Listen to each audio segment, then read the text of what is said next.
Hello, dear viewers. Support me by subscribing to my channel and share my video if you like it. And also, make sure you comment your thoughts. Now let's start the video. I hear we are to be married. Thank you for consulting me. Aelor grunted as she entered the tent at dusk, waving his hand at Edmure. With a sigh, the squire turned to leave again, clearly sick of being ordered to and fro like a squire. He'll learn yet. The trout swims where the dragon tells it. As soon as the squire exited, the prince of the Iron Throne turned to his new betrothed. Don't sound so surprised, my lady. It has been your entire goal since I first passed through the Golden Tooth. Alysanne slipped back into the seat beside him where she had sat the day before, glancing curiously at the stacks of parchment stacked in front of Aelor. My father's goal, you mean? Aelor went back to writing, quill scratching, as he finished the letter to the castellan of the castle Brindlewood, whoever the hell they were, instating Alaric as its lord. And yours, we both know it. There is no need to begin our marriage out with lies and deceit. Alysanne, to her credit, didn't deny it. I did tell you you'd have every unwed lady in Westeros chasing after you. I'm unwed and I'm also a lady. Aelor chuckled shortly, signing the letter before closing it and sealing it with the warring twin dragons of his personal seal. He supposed the seal of the hand of the king would carry more weight, but this was an internal matter of the high lordship of Duskendale, and any figure in Brindlewood prominent enough to be left as castellan would recognize Aelor's personal sigil above anything else. Oh, I'm perfectly aware. So why me? I'm sure there were more beautiful women from more prominent families, Cersei Lannister, for example. Aelor quickly looked up from beginning his next letter. Don't even go there. Alysanne giggled even as she held her hand out in deference. Okay, maybe not Cersei Lannister, but that doesn't exclude the others. Aelor lay his quill down and leaned back in his seat to eye her. It served a dual purpose. His back was bloody, killing him from hunching over those letters. You're blunt and honest, and I admire that. Most noble ladies are curtsying, swooning maidens with more courtesy than brains. You're different. Alysanne mockingly laid her hand on her heart. The seven, just what every woman wants to hear. Isn't this when you're supposed to confess your undying love for me? The Prince Regent shrugged even as he went back to his writing. If you believe that is how noble marriages work, my lady, then I should reconsider my offer to your father. Oh, I know it's not, but you could stand to be a bit more romantic. But I understand, you can't well give your heart when another already owns it. Aelor's hand froze in the middle of writing a word and he had to swallow before he could either continue writing or speak again. If that is going to be an issue for you, tell me now. I'll take the blame from your father. Citing some sudden change of my mind, Alysanne's voice took a softer tone. I knew my future husband most likely wouldn't love me, but I admit I didn't expect him to be in love with another. Particularly not someone dead. Aelor finished her thought, voice crueler than he initially intended for it to be.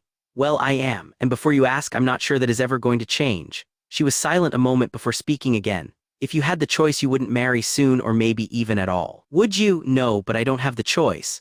My family is dwindling in number, if you hadn't noticed. After the tragedy at Summerhall in this war, there are few Targaryens left in the world. I'm the only adult one alive besides my great-uncle Aemon at the Wall, and thusly the only one able to inflate our numbers in the near future. It is my duty. Yes, your duty, not your desire. That puts my future in a rather bleak light, doesn't it? Quite the contrary. Actually, Aelor looked up to meet her eyes again. Brief brush of emotion passed, face now the calm, hard countenance of the hard man he was. I'm not one for self-praise, but I'm the most powerful man in the Seven Kingdoms right now. As my wife, you'd have your own share of it.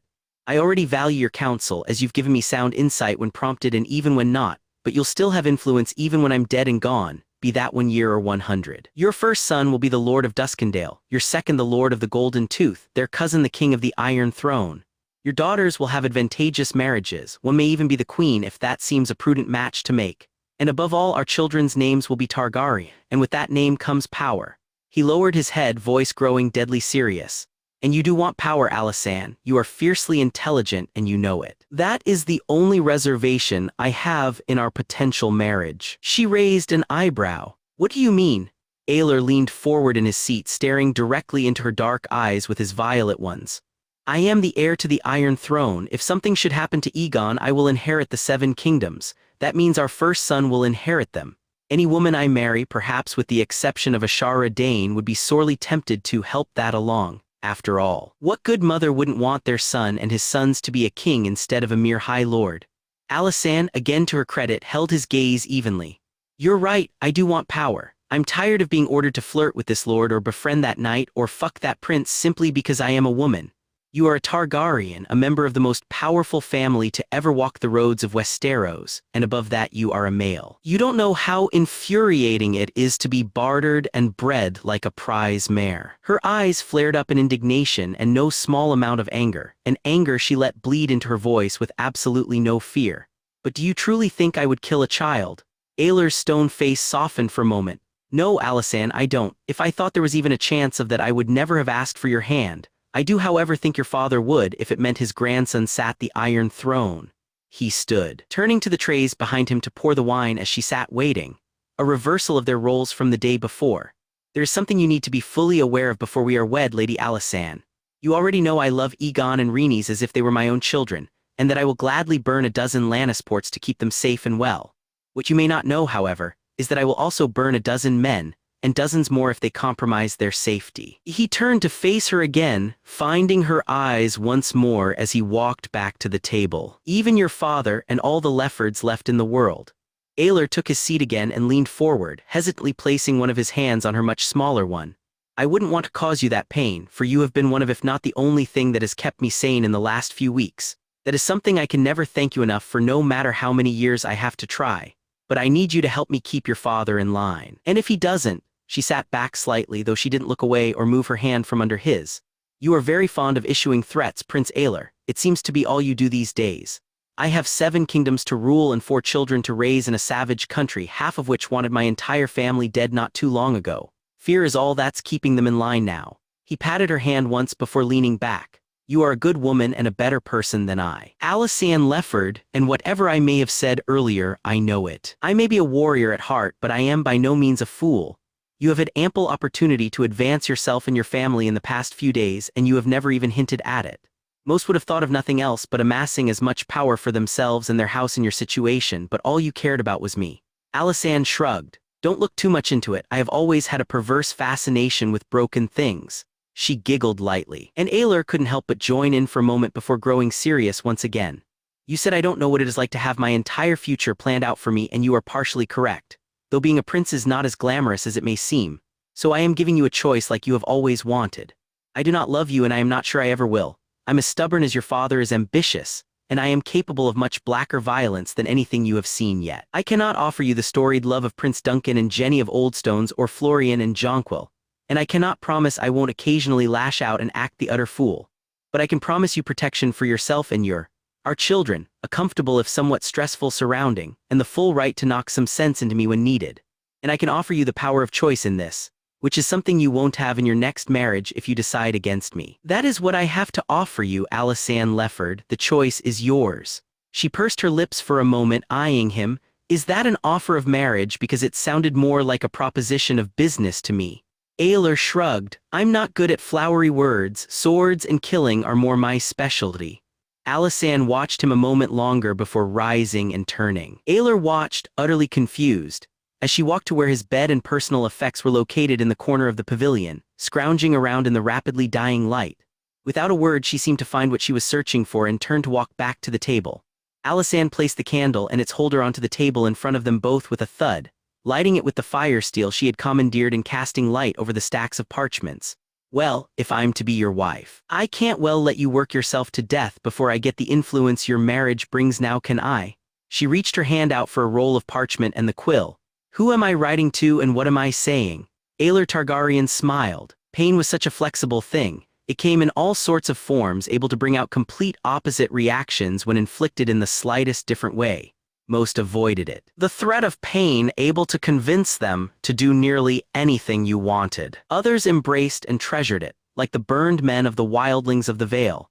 It could be a form of despair, as was common, avoided like grayscale, or it could be a form of pleasure if the inflicting hand knew what it was doing.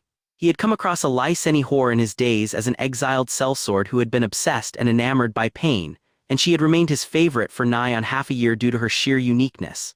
Pain could be inflicted quickly, with a sword or spear or other weapon, or it could be inflicted slowly, with the vast array of poisons he had worked at mastering since he was a young man. Death was nearly as flexible, capable of coming with or without vast amounts of pain. For Tywin Lannister, Oberyn had chosen vast amounts, and even that wouldn't be enough. He had a week to kill him on the march back to King's Landing, and he intended to use every second of it. Torture was as adverse as pain and death. The Boltons of the north flayed their victims alive. Peeling the skin formed the muscles and tendons while the prisoner thrashed and flayed. Oberyn had only tested it for the first time the day before, one finger at a time, and he had to admit the process was satisfyingly brutal. Burning was another more common practice, and Oberyn wasn't against tried and true methods. A lion roasted as well as any other, and Tywin Lannister had always been called a lion. But Oberyn was a viper, and poison was his weapon of choice. The old lion was tough, even Oberyn would admit that, but they all broke sooner or later, and Tywin Lannister was no different.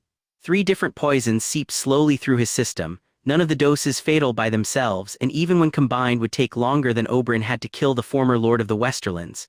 Each caused a different effect, fully intent on making Tywin's last hours as miserable as possible. Widow's blood slowly shut down Tywin's bladder and bowels, the body's inner toxins working on the old man's flickering life. Basilisk venom pulled his mind slowly apart, causing hallucinations and terrors to haunt the lion's mind even as his body shrieked in pain. And finally, the venom of a viper slowly clotted his blood, sweat pouring down the lion's bare bloody torso as his body betrayed him, killing itself slowly with only limited input from Oberyn himself. The Red Viper of Dorne knew in his heart his sister wouldn't approve. Aelor Targaryen had told him the same, seeming to have come to the conclusion during some part of the same revelation he seemed to have had during the flames of Lannisport. Oberyn assumed his new betrothed, the Lefford girl, was part of it, and he would fear his old friend was being manipulated if it weren't for the calm reassurances of Ellaria, who had gotten to know the heir to the Golden Tooth decently well. That, and it was Aelor. He was much too attuned to the Game of Thrones to be deceived by a girl he barely knew, and while the wiles of a woman's warmth were as effective as the greatest of derived schemes, the last scion of Targaryen strength was in no danger. Even so, Oberyn intended to remain in King's Landing once they arrived for a good while. Oberyn trusted Aelor, and the Prince of Dorne didn't trust much of anyone, and the Lefford woman seemed a decent individual. But one could never be too cautious when an infant king was on the throne, and Lord Leo was unabashedly ambitious. He'd have to show the man just how foolish any plotting would be. Maybe he'd give the Lord of the Golden Tooth Tywin's body after he gave Aelor his head, but that was a fear for another time. Now the Prince of Dorne stood and unsheathed the dagger at his side. As he took a step towards the bloody, tortured man in front of him, the Red Viper smiled. His second return to King's Landing had been much better than his first. For one, he hadn't escorted the empty armor of his dead brother to the great sept of Baelor. There was no solemn pall over the small folk as he rode through their midst to the Red Keep. Instead, they had shouted and rejoiced, shouting his name or his nephew's, though Aelor knew what they were truly cheering for. It brought the Dragon of Duskendale no small amount of joy either. Tywin Lannister's tarred head entered the city on a spike, emerald-green eyes glazed and sightless, face forever locked in a silent scream of pain. Aelor knew the Lion of the West's last days had been terrible. He'd ordered Oberyn to conduct his business well back of the main column, but even despite the distance he had heard the former hand of the king's screams. He asked Aelia to forgive both himself and her brother, even as the Prince of the Iron Throne relished their sound. Randall Tarley and 3,000 volunteers had remained behind in the Westerlands to settle any unrest Tyrion Lannister's ascension to Lord Paramount would bring. Aelor intended to offer Kevan the regency for his nephew if the man could be found, and if he would accept. Aelor knew many in the West would hate him for years to come after Lannisport, but he didn't care. They could hate him all they wanted as long as they feared him just as ardently. And anyone with eyes could see they most certainly did. It was morbidly funny in a sense. He was using the same tactics to instill order that his most hated enemy, the man he had ordered tortured to death, had used. Whatever his rage at Tywin Lannister, the Lion's methods had been effective. Hopefully his head, rotting next to Pycelle's skull, would be equally so in showing Westeros the Wraith of the Dragon. The Dragon of Duskendale had held his sister for the first time soon after his arrival, Daenerys Stormborn, every bit the Valyrian princess. Viserys was still reeling from the loss of their mother, and Aelor knew it would be a long process to settle his youngest brother down, but his babe of a sister seemed to calm the young prince temporarily, something Aelor was thankful for. He knew perfectly well that Viserys could easily in his child's mind blame Daenerys for their mother's death, but the opposite seemed to be the case. He was clinging to Girl, always wanting to hold her, checking in on her constantly. Being the older brother to Daenerys that Aelor had, to his shame, never been to Viserys. Aegon was growing and Rhaenys alongside him, with each day the toddle growing to look more and more like Aelia. The Targaryens were very much alive despite the recent attempts to change that fact, and Aelor didn't intend to let Westeros forget it anytime soon. His small council had reconvened the morning after his return to the capital, now complete since Quellen Greyjoy had traveled with the army from Casterly Rock on horseback, and Lord Commander of the Kingsguard Gerald Hightower had returned with Ned Stark from Dorne. Aelor had very nearly removed the white cloak from Hightower. Oswell went and Arthur Dane for forsaking their king and following Rhaegar in his folly, but he had ultimately decided against it. Even so, he had made it abundantly clear that their loyalty was to their king, and had left no room for doubt in any of their minds that he would give the next Kingsguard to forget their vows over to Oberyn.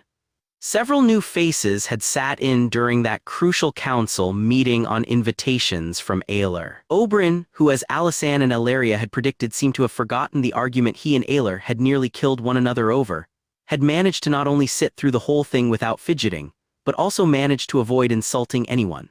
His time with Tywin seemed to have settled his normally testy attitude. Barristan, whom Aelor had yet to gather the courage to talk to privately, had also sat in at the Dragon of Duskendale's invitation, along with the new Grandmeister. The conclave at the Citadel in Old Town had selected a hulking brute of a man named Calmer as the replacement to Pycelle. Closer to 7 feet than 6, he was half again as broad-shouldered as Aelor with a bull-thick neck and huge hands. Born to a whore in Maidenpool 4.5 decades earlier, he had survived a bout with Grayscale as an infant, leaving his broad face disfigured and earning him the dubious nickname of Calmer the Grey. The man wore the name like armor, dressing in all gray robes. However grisly the disease had made his countenance, it certainly hadn't affected his voice, which was as booming and boisterous as Greatjon Umber's, nor his mind, which even in their limited interactions Aelor had gauged to be as sharp as Valyrian steel. The small council and their additional advisors had debated and worked for half a day, arguing and figuring, Grandmeister Calmer sending out nearly every raven in the rookery, with messages going all over the 7 kingdoms. Wyman Manderly had torn into the figures of the new influx of gold seized from Casterly Rock, having by Barristan's account worked tirelessly during the time the prince had been gone to get a firm grip on the throne's finances. Bronze Yohn Royce had alongside Oberyn toured the massed army outside the Gates of King's Landing for volunteers for the City Watch, having stripped half of those who had survived the sack of their gold cloaks, the order having become infected with dishonest and incompetent men during the years of Aerys' reign. The Lord of Runestone had been met with a rash of volunteers, most of them former peasant levies who had found an aptitude for war and martial pursuits or were simply looking for a consistent meal and place to sleep, and Bronze Yohn claimed it would take him several days to filter through them all. Lyanna Stark had come to the capital with her brother as well, now mere weeks away from delivering Rhaegar's child. That was the only issue he hadn't brought before the council. And even now, the Dragon of Duskendale wasn't sure how he was going to handle it. He hadn't talked to the Stark girl yet, knowing himself well enough by now to recognize he needed time to gather himself before he did so to avoid ripping her foolish head off. Maybe he'd bring Alysanne along when he finally did. Aelor Targaryen was set to marry his betrothed in a fortnight, noble ladies from all over the realm already clamoring to be a lady-in-waiting despite Alysanne having only arrived in the capital the night before. She was handling the rushed preparations rather well, already settling into her position as consort to the most powerful man in Westeros. A few of the hostages from the rebel regions had already filtered into the capital, and Alysanne had made it her duty to settle the understandably frightened children into their new surroundings. The slightly larger council dispersed a few hours past midday, having convened that morning before dawn, as he had many times before. Aelor stopped Barristan before he could leave, waiting until the chambers were clear. His mentor met Aelor's eyes calmly. There was no judgment, no betrayal. Aelor couldn't quite force himself to return the gaze, and a silence hung over the two for a long moment before the Prince of the Iron Throne managed to find his voice. "I suppose you heard about Lannisport." Barristan the Bold's voice was as calm as his gaze. "I imagine all the known world has by now, your grace. You would have stopped me if you were there." "I certainly would have tried." Aelor nodded. Eyes on the ground. "I don't regret it, nor will I ever. Does that make me as bad as Aerys?" Barristan didn't hesitate. "King Aerys would have burned the city with everyone in it, small folk and soldier alike. You didn't, your grace. I wanted to. I know you did, yet still you allowed the innocent to escape. That is when I knew." Aelor looked up for a moment, meeting his constant friend's eyes. "Knew what?" King Jaehaerys once told me that madness and greatness were two sides of the same coin. Every time a new Targaryen is born, he said, the gods toss the coin in the air and the world holds its breath to see how it will land. Barristan smiled ever so slightly. Yours missed both sides, your grace, it landed on the edge, but I wholeheartedly believe that will make you the greatest of them all. Aelor looked down again and swallowed. Is this where I say I am sorry, Barristan? The most powerful man in the kingdoms couldn't move as Barristan the Bold slowly walked to his side. The Knight of the Kingsguard lightly laid his hand on the prince's shoulder, and the prince knew he was forgiven. No, Aelor, this is when you become the man you were always meant to be. The hand of the king and regent to Aegon VI held court that evening, ascending the steps to the Iron Throne as regally as any king ever had. Instead of sitting on the ugly, sharp piece of burnt and twisted steel, he had ordered a simple chair to be settled in front of it. While he had silenced the whispers that Aelor should overpass Aegon in the succession, he knew the thoughts were still in the back of the minds of his most ardent supporters, and his soon-to-be good father Lord Leo. Aelor refused to add fuel to the fire of those thoughts. Besides, the simple chair was much more comfortable than that forsaken throne.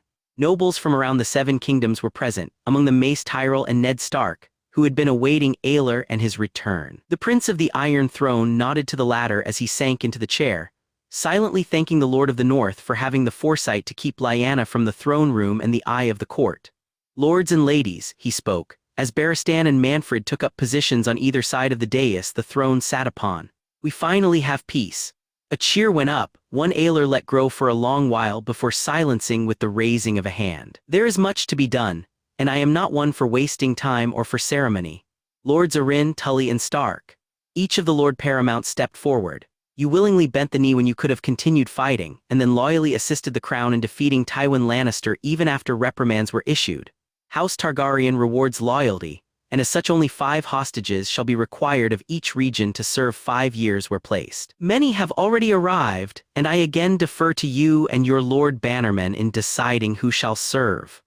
Lord Stark, your son or daughter shall be required in King's Landing only once every 2 years instead of every other year, and the same shall be required of Lord Arryn's heir should he and Lysa Tully be so blessed. Lord Hoster, Edmure shall remain my squire and hostage until he is of age, but I will personally present him with a suit of plate armor, a sword and a destrier bred from my own warhorse when he is knighted, as thanks to House Tully for your service. Each man nodded and issued their thanks, returning to the crowds of the court when Aelor waved a hand. As was his nature, he instantly moved on to the next issue. Sir Roland Storm stepped forward. The bastard of Nightsong was young, only 8 and 10, the brother of the even younger Lord Bryce Caron in the Stormlands. Even so, he had alongside Greatjon Umber, and the Northmen broken the Lannister lines outside Casterly Rock and Lannisport, slaying 4 of Tywin's kinsmen among several others. Though he had fought at the Trident alongside Robert, he had only been following his liege lord as had so many others, and Aelor was a warrior who respected other warriors. While you fought the crown at the Trident, you served it exceptionally well during the Battle of Casterly Rock, and I am told you are an excellent swordsman. As such, I am offering you the 7th and final position in the Kingsguard, to serve King Aegon Targaryen the 6th of his name loyally until the day of your death. The young man with pox scars was unsurprisingly shocked, only able to nod his head in his surprise. Aelor returned the nod. Kneel, Sir Roland, and rise as a member of the Kingsguard. Aelor watched on as the bastard of Nightsong swore an oath forsaking his family and swearing allegiance to Aegon Targaryen and the Targaryen dynasty, Barristan placing the white cloak around his shoulders. While some would grumble at the appointment of a former rebel and of one so young, Aelor knew Aegon would need strong swords to protect him, and as a bastard Roland had few prospects in the Stormlands. He could rise much higher than he otherwise would in the Kingsguard, and the young man seemed to know it. As soon as the young man was cloaked, proudly taking up a position aside Sirs Barristan and Manfred, Aelor came to the most crucial decree he had to mail.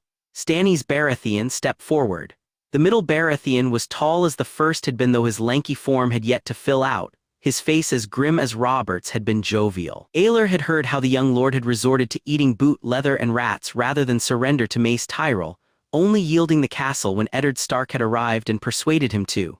While Aelor wouldn't forget that Robert had killed Rhaegar, and he was sure Stannis wouldn't forget that Aelor had killed Robert, he couldn't help but be impressed.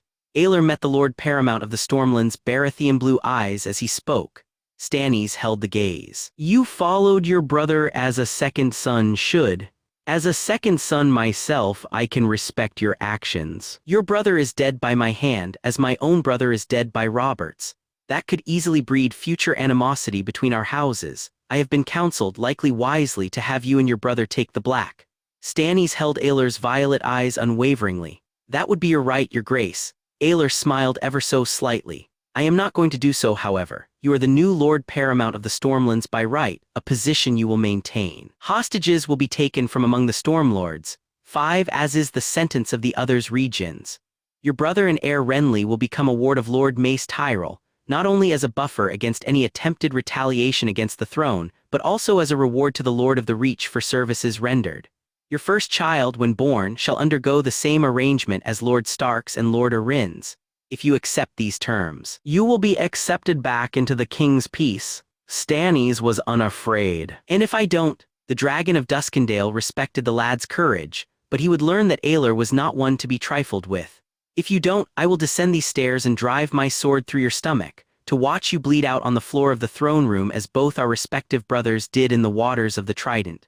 Renly is likely to be much more accepting of my deal if he also becomes the Lord of Storm's End. Stannis held Aelor's violet eyes for a long moment. I suppose I accept these terms then, your grace.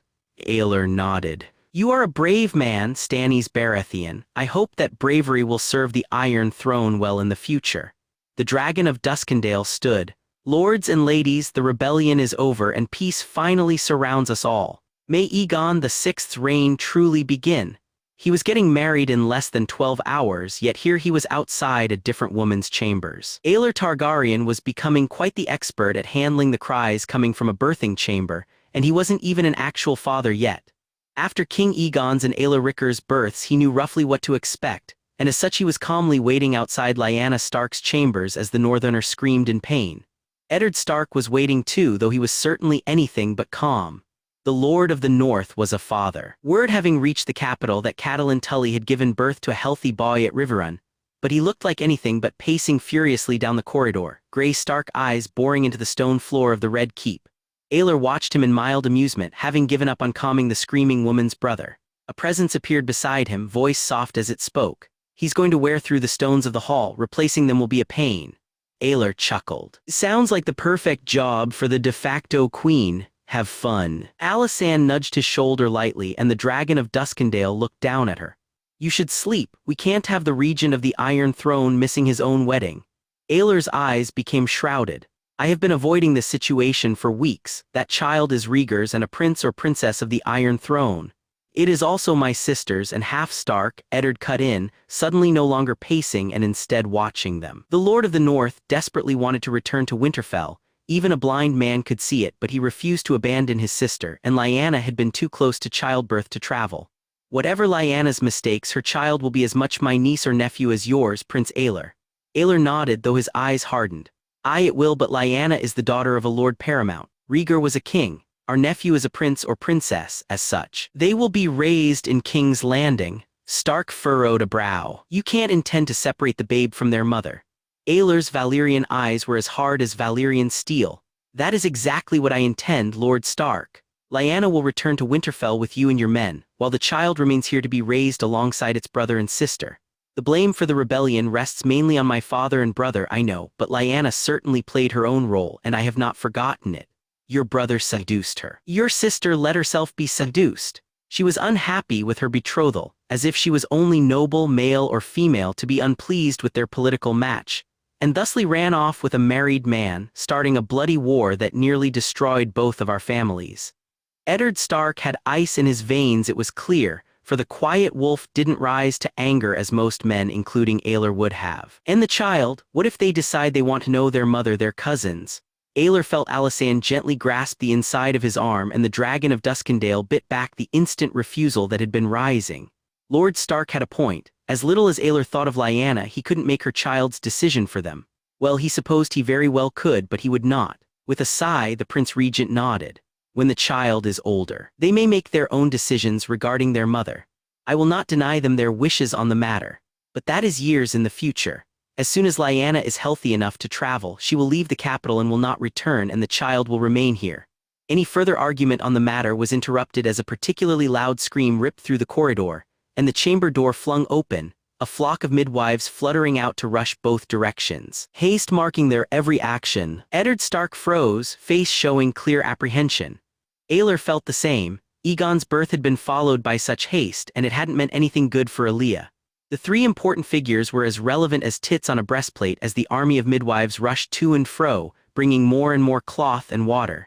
They nearly missed the elderly woman and her bundle when she slipped out amidst the hustle and bustle, Aelor paying her no mind until she was suddenly pressing a babe into his arms. Aelor instinctually took it, looking down in surprise and amazement at the tiny babe now in his arms.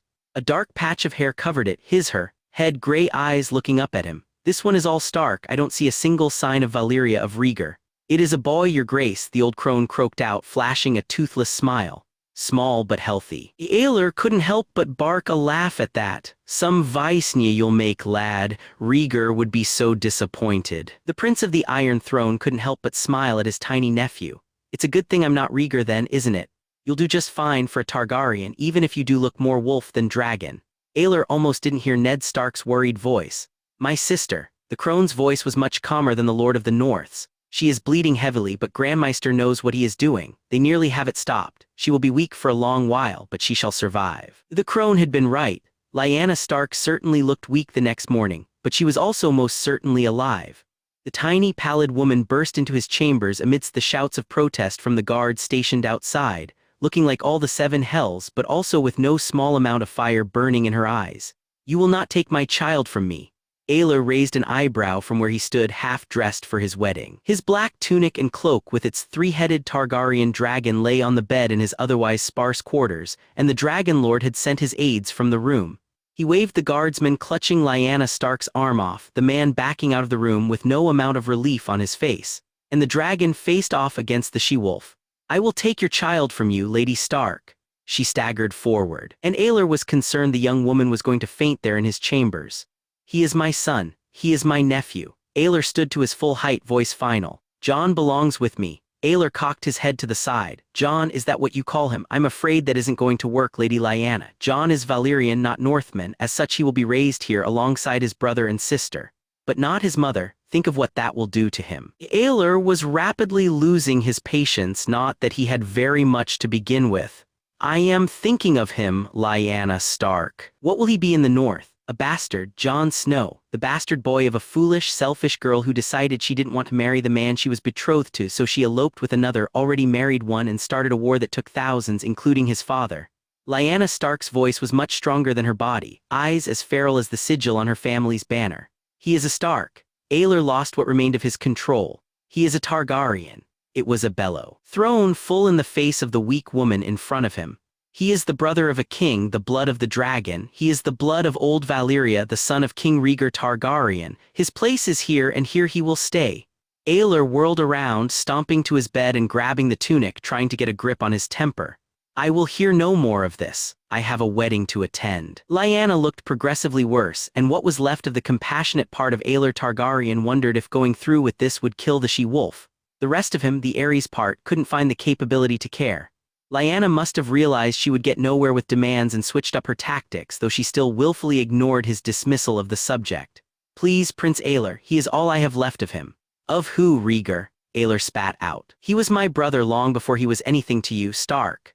Maybe he honestly loved you as he said, even I don't know the truth of it, but your actions helped put him in the grave along with countless others of my friends and near family.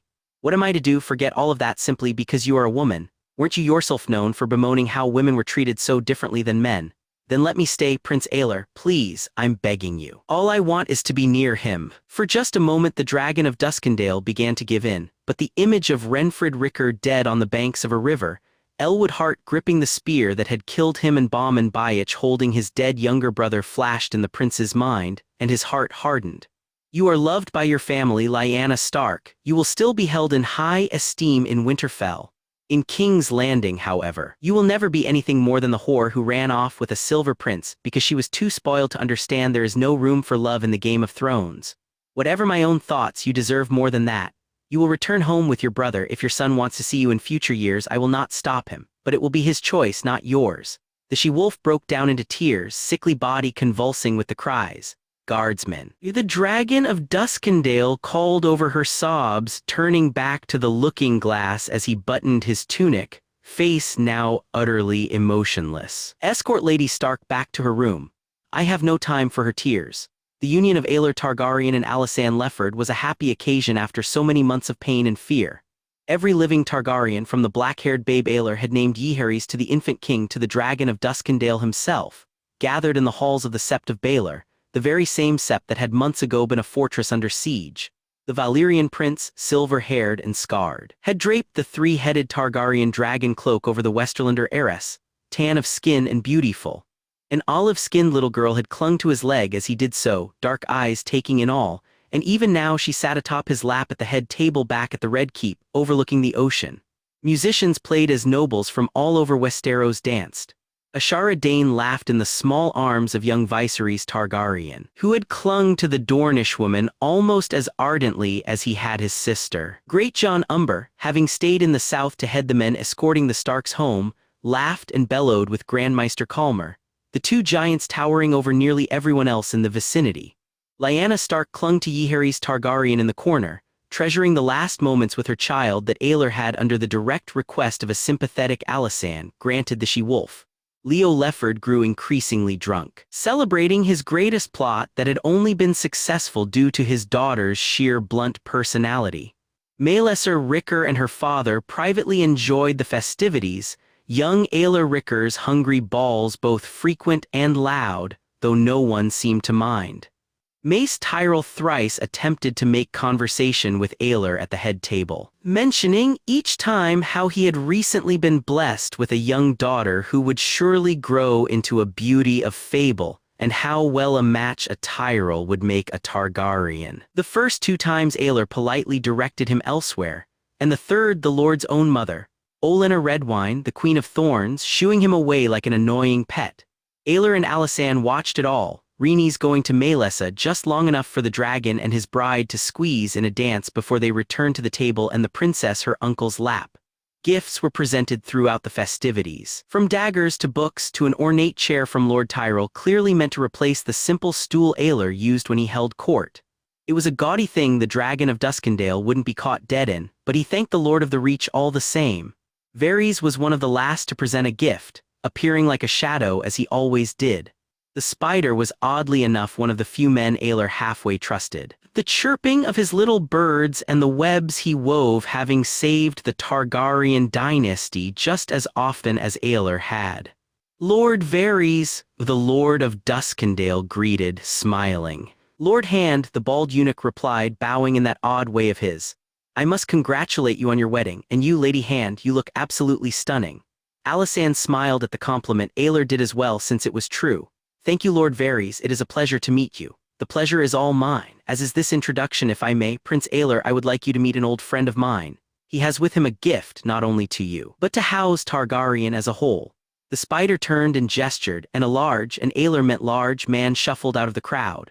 Almost grotesquely obese, the foreigner had his hair and forked beard dyed an odd color of yellow, marking him as a man from the free cities. Judging by the small fortune of gold and gems adorning his hands and neck and his clearly expensive clothing, Aelor figured him to be a merchant. A very successful merchant, as each finger bore a ring of amethyst or ruby or black diamond. Sometimes they bore two. Prince Aelor, may I congratulate you on your marriage? The big man said as he approached, stopping to bow. Attempt to bow more like his belly makes that a difficult process. I am Illyrio Mapodes of the free city of Pentos, and an old friend of mine, Varys, chimed in. Aelor nodded in greeting. A pleasure to meet you, Lord Illyrio. My wife and I thank you for your attendance. The fat man smiled jovially. I believe you will thank me more for my gift than my attendance. The merchant clapped his hands together, and two servants appeared out of the crowd, bearing between them an ornate chest. Our mutual friend Varys and I have spent many years and many resources tracking these down. They are gone to stone, petrified from age, but that makes them no less beautiful or symbolic for House Targaryen. The two servants lifted the lid, and Aelor felt his heart leap into his throat even as Illyrio spoke again. One for each of the heads of the dragon. Within that chest, one black with ripples of scarlet, another pale cream laced with gold, the third green flecked with bronze, sat 3 dragon eggs. There was a surplus of Targaryens these days. 16 years ago there had been a war to eradicate the line of the dragon, half of Westeros rising in revolt against the blood of Aegon the Conqueror. The war, forever christened Robert's Rebellion, had very nearly succeeded. By the end of the brief but bloody conflict, House Targaryen had been reduced to 5 children, an old man at the wall and 1 battle-scarred prince. Now they were bloody everywhere. Half of Westeros had once again risen, though this time their intentions were much less violent. Princess Daenerys Targaryen turned 6 and 10 on the morrow, and her nephew Jaehaerys would do the same in a few weeks' time. The Targaryen patriarch, not the actual king but the man who had in reality been the king for 15 years, had decreed a grand tourney to be held in celebration, when the capital had been preparing for months. It had drawn most of the knights and nobles on the continent to Duskendale, which had grown nearly as much as its lord's family in the time since the last war. Hundreds of lords and nobles had gathered in the now sprawling city. And when hundreds of important people gathered in one place, thousands of plots and political agendas came with them. It was bound to be an interesting time. The jousting lists were so long they could accommodate 7 tilts at a time, something that would prove necessary considering the sheer number of knights who had entered the tourney. The melee circles were nearly as large, pristine for now but undoubtedly destined to become churned and bloody in a few days' time. Stands had been erected in bulk, and several areas had been designated for the small folk of the city. It was destined to be a tourney unlike any other. Those things tend to happen when both a prince and princess were not betrothed. There were so many suitors of both sexes in and around the city the Grand Maester felt he might drown in them, each and every one intent on nabbing a Targaryen for themselves. House Targaryen had done nothing but grow during the years of King Aegon VI's reign, both in number and power.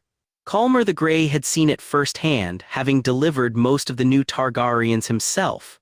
That was the very reason he was in Duskendale now and not in King's Landing. Alysanne Lefford was heavy with child, due nearly any day. While the Dun Fort in Duskendale had its own Maester, Gorold, a more than competent man Calmer had known for nigh on 40 years and who happened to be engaging him in conversation at the moment.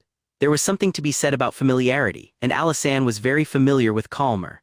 The hulking man with a disfigured face had, after all, delivered her first 6 children. Why change the winning formula at number 7, truth be told? Calmer had traveled with the rest of the court to the coastal city at the behest of Alysanne's husband more than anything else. The Dragon of Duskendale took no chances when it came to childbirth, not after his mother had died birthing the Princess Daenerys over a decade ago, and he certainly didn't take any chances when it was his own wife and child. He had insisted Calmer accompany his wife back to Duskendale, and Calmer had of course agreed. One didn't deny Aelor Targaryen. Even here, in a feasting hall full of princes, princesses, and lord paramounts, the Dragon of Duskendale stood out from among the others. Calmer glanced over the head of Gorold, an easy thing to do for the Grand Maester as he stood near 7 feet while the chubby Reachman stood barely 5, to the head table, where the Dragon of Duskendale sat beside the empty seat of honor.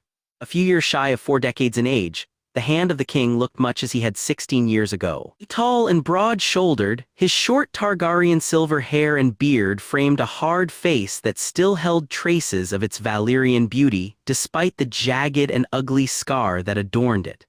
The Grand Maester wasn't one to judge such things, of course, not with half of his own face gray and mottled, but Calmer liked to note every detail. The Lord of Duskendale was still lean, having never stopped training with his sword, despite the fact that there hadn't been a war in Westeros since the fateful day Casterly Rock surrendered, and was still considered one of the finest swordsmen in the kingdom, despite having not fought in a tourney in near as long.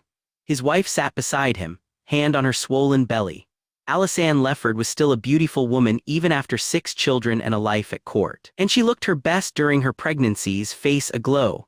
She had been a consistent, steadying presence not only in the lives of her children, but the lives of the other Targaryen children, all of whom had one way or another become motherless. Each doted upon her with the exception of the permanently surly Viserys, and she was nearly as well respected as her husband. The marriage of Aelor and Alysanne may not have developed into the true love the bards sang about, though Calmer wasn't entirely sure it hadn't, either, but it certainly was a happy one. Aelor valued her counsel over all others, with the possible exception of Barristan Selmys. She was and had been the kind-hearted and moral steadying force her hard-hearted husband had needed, able to reach him in even his darkest rages. Apparently that had been the case since they had met. But Calmer only put so much stock in rumors. Aelor wasn't in a black rage now, though. The Dragon Lord's violet eyes were currently gleeful as the prince's youngest child, at least until the baby in Alysanne's belly was born, was seated in his lap, giggling at something or the other as her father spoke to Lord Alaric Langward. The Grand Maester had seen many nobles speaking with the prince over the course of the feast, friends and desperate to be friends alike, but he had also noticed many nobles avoiding the Dragon of Duskendale entirely. In his 16 years as Grand Maester Calmer the Grey had found that to be the norm, though even those who avoided him were certain to never show anything other than respect.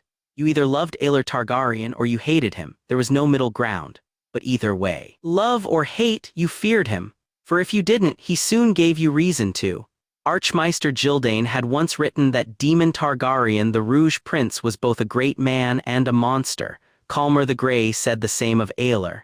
The 15 years the second son of Aerys had ruled as regent for his nephew had been peaceful and prosperous, all agreed. The refugees from the Lighting of the Lions had been resettled in Duskendale, the city having tripled in size, the new buildings and second set of walls to defend them being built with the coin seized from the vaults of Casterly Rock. That same treasure had been used to raise a new summer hall, the palace built nearly identical to the one that had burned alongside many Targaryens 40 years earlier. Trade with the free cities had increased, as had the competency of the city's Watch of Kings landing under Lord Yon Royce. But it was not all good. Resentment still festered in the Westerlands, the lords of the West not forgetting the man who had wiped out most of their army and allowed the Ironborn to raid and pillage their lands. 2 attempts had been made on the prince's life, enemies having seen him as the true cog of Targaryen power, and several more had been thwarted by Varys. The first attempt had ended in Aelor gutting his would-be killer, though he took a blade in the ribs during the attempt that had taken him half a year to recover from. The man hadn't survived for questioning. Barristan the Bold had stopped the second, taking a crossbow bolt meant for Aelor in the streets of King's Landing. Arthur Dayne had slain that assailant, and Barristan had recovered, but once again they had no one to question. Another attempt had been made on both Renler and Alysanne when she was pregnant with Aemon, stopped by Sir Manfred Dark. That man had lived for only a few minutes, but in that time the ugly Kingsguard knight had finally gotten a name. Aelor had killed half of House Rogers during the Battle of Bronzegate including the heir, and in his rage Lord Bryce had tried to retaliate in kind. Every member of House Rogers had been put to the sword. From the smallest babe to the oldest crone, many by Aelor himself. Even Alysanne hadn't been able to sway him from the wanton slaughter. The heads of the Rogers had adorned the walls of Meagher's Holdfast for almost a year, and their castle had been burned to a ruin by wildfire. Nothing and no one had survived, much as nothing and no one had survived Lannisport a few years earlier. House Rogers wasn't the only plotters of course, and were likely not responsible for all 3 attempted murders. The attempts had stopped with their deaths, however, as did most of the plots that Varys had sniffed out and monitored. The resentment, though, certainly hadn't. Many questioned whether Aelor was truly sane, and many believed the answer to be no. Aelor didn't care for any of the talk, but Calmer knew they were also questioning Targaryens as a whole when they questioned the man who had saved the dynasty. While he had ruled competently and well, Aelor's ruthlessness not only with House Rogers and the Lighting of the Lions but other issues he had dealt with over the years had proven potentially damaging. The Dragon of Duskendale's children were all combating that notion, however, and though they were not his own blood, Calmer loved them each and every one. Aelor's eldest son was physically nearly his twin, though he was loved by all in a way his father hadn't been for years. Renler Targaryen, affectionately called Ren after Aelor's long-dead friend Renfred Ricker, was currently spinning Miachella Langward around the dance floor, laughing loudly.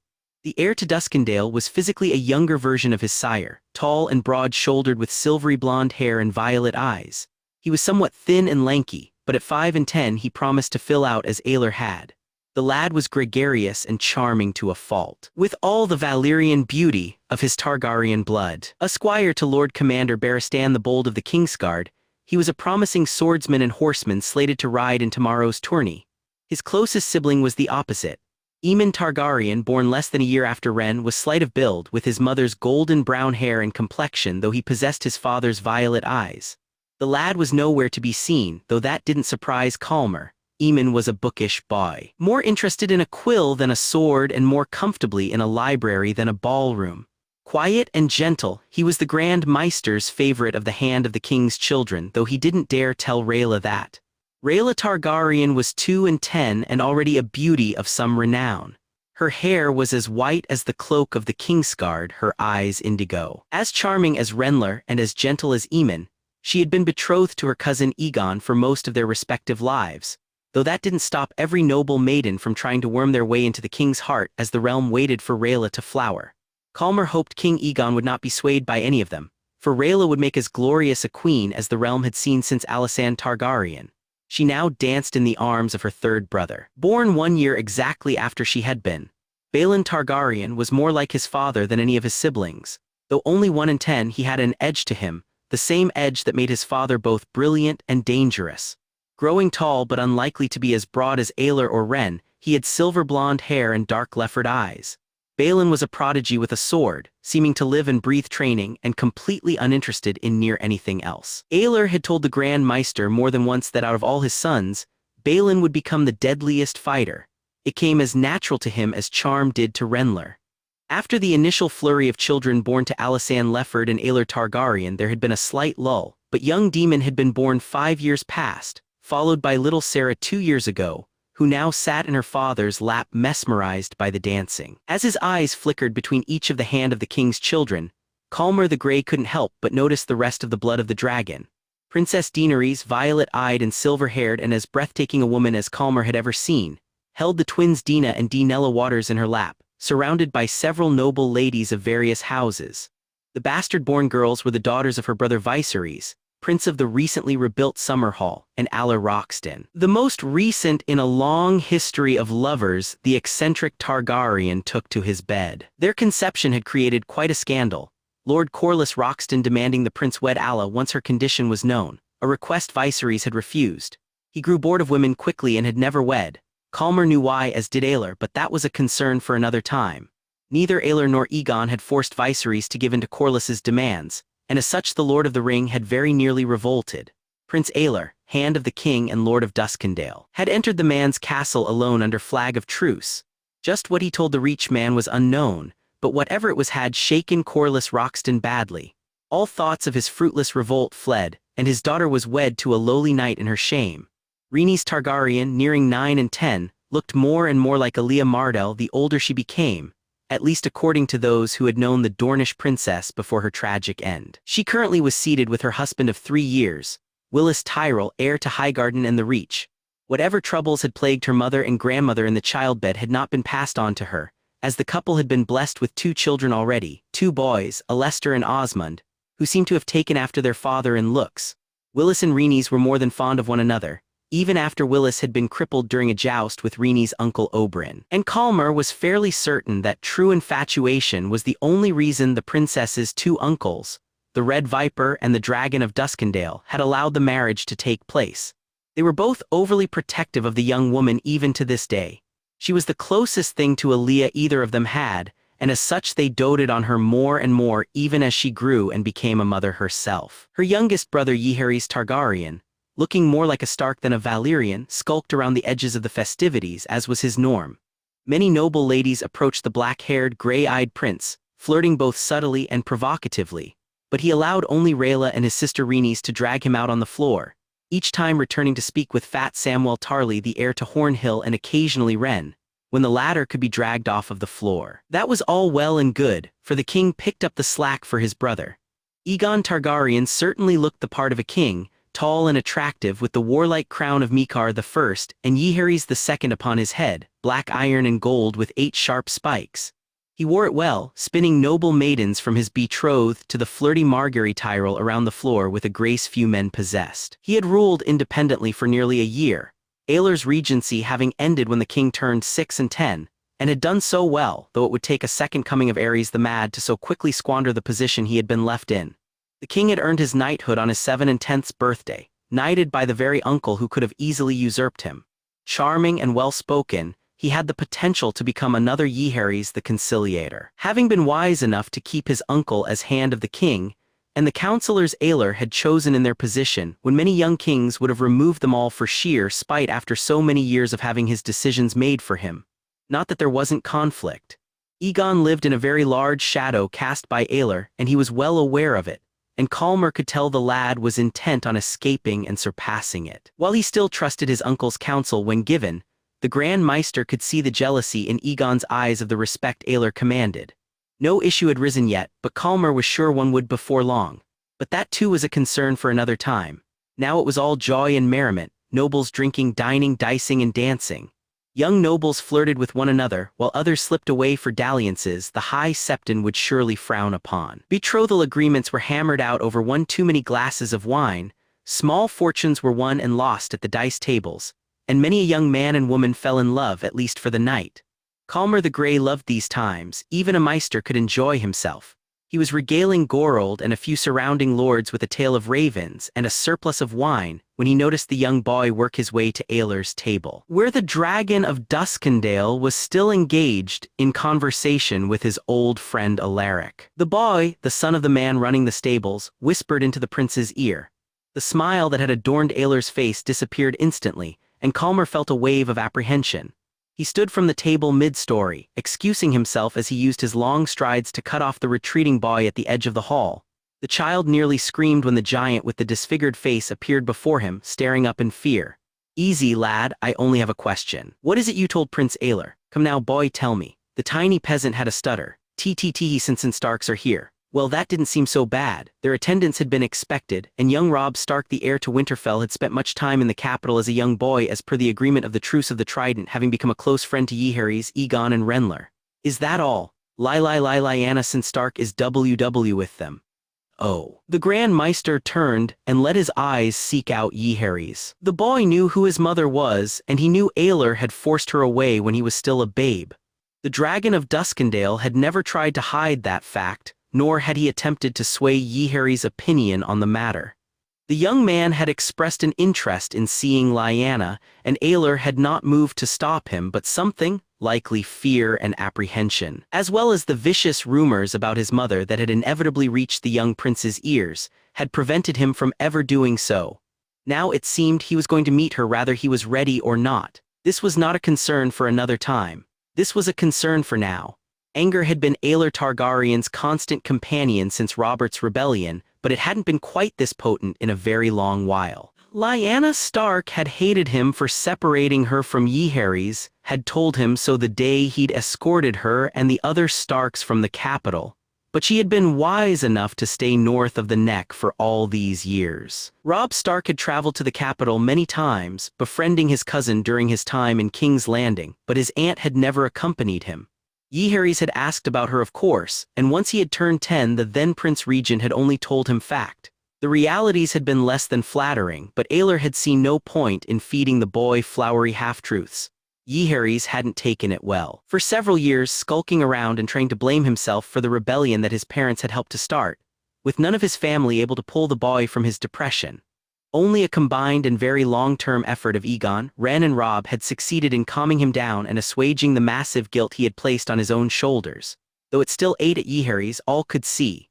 The heir to the Iron Throne was a permanently somber youth, alternating between being fine and blaming himself for a war that had claimed thousands. He told Aelor when he was 2 and 10 that he wanted to go north and meet his mother, and the Dragon of Duskendale had made it clear he wouldn't stand in his way.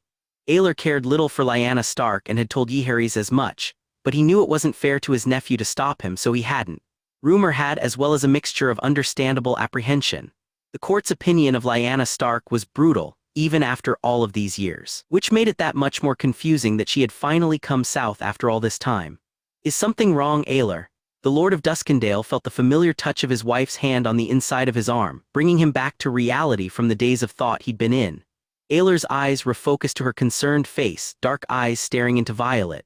Aelor smiled at her as reassuringly as he could manage, though he already knew she'd see right through it. From day one that night at the Golden Tooth Alysanne, Lefford had been able to break into his head as easily as he'd broken the levy lines during the slaughter of the Straits, and 16 years together hadn't changed that fact at all.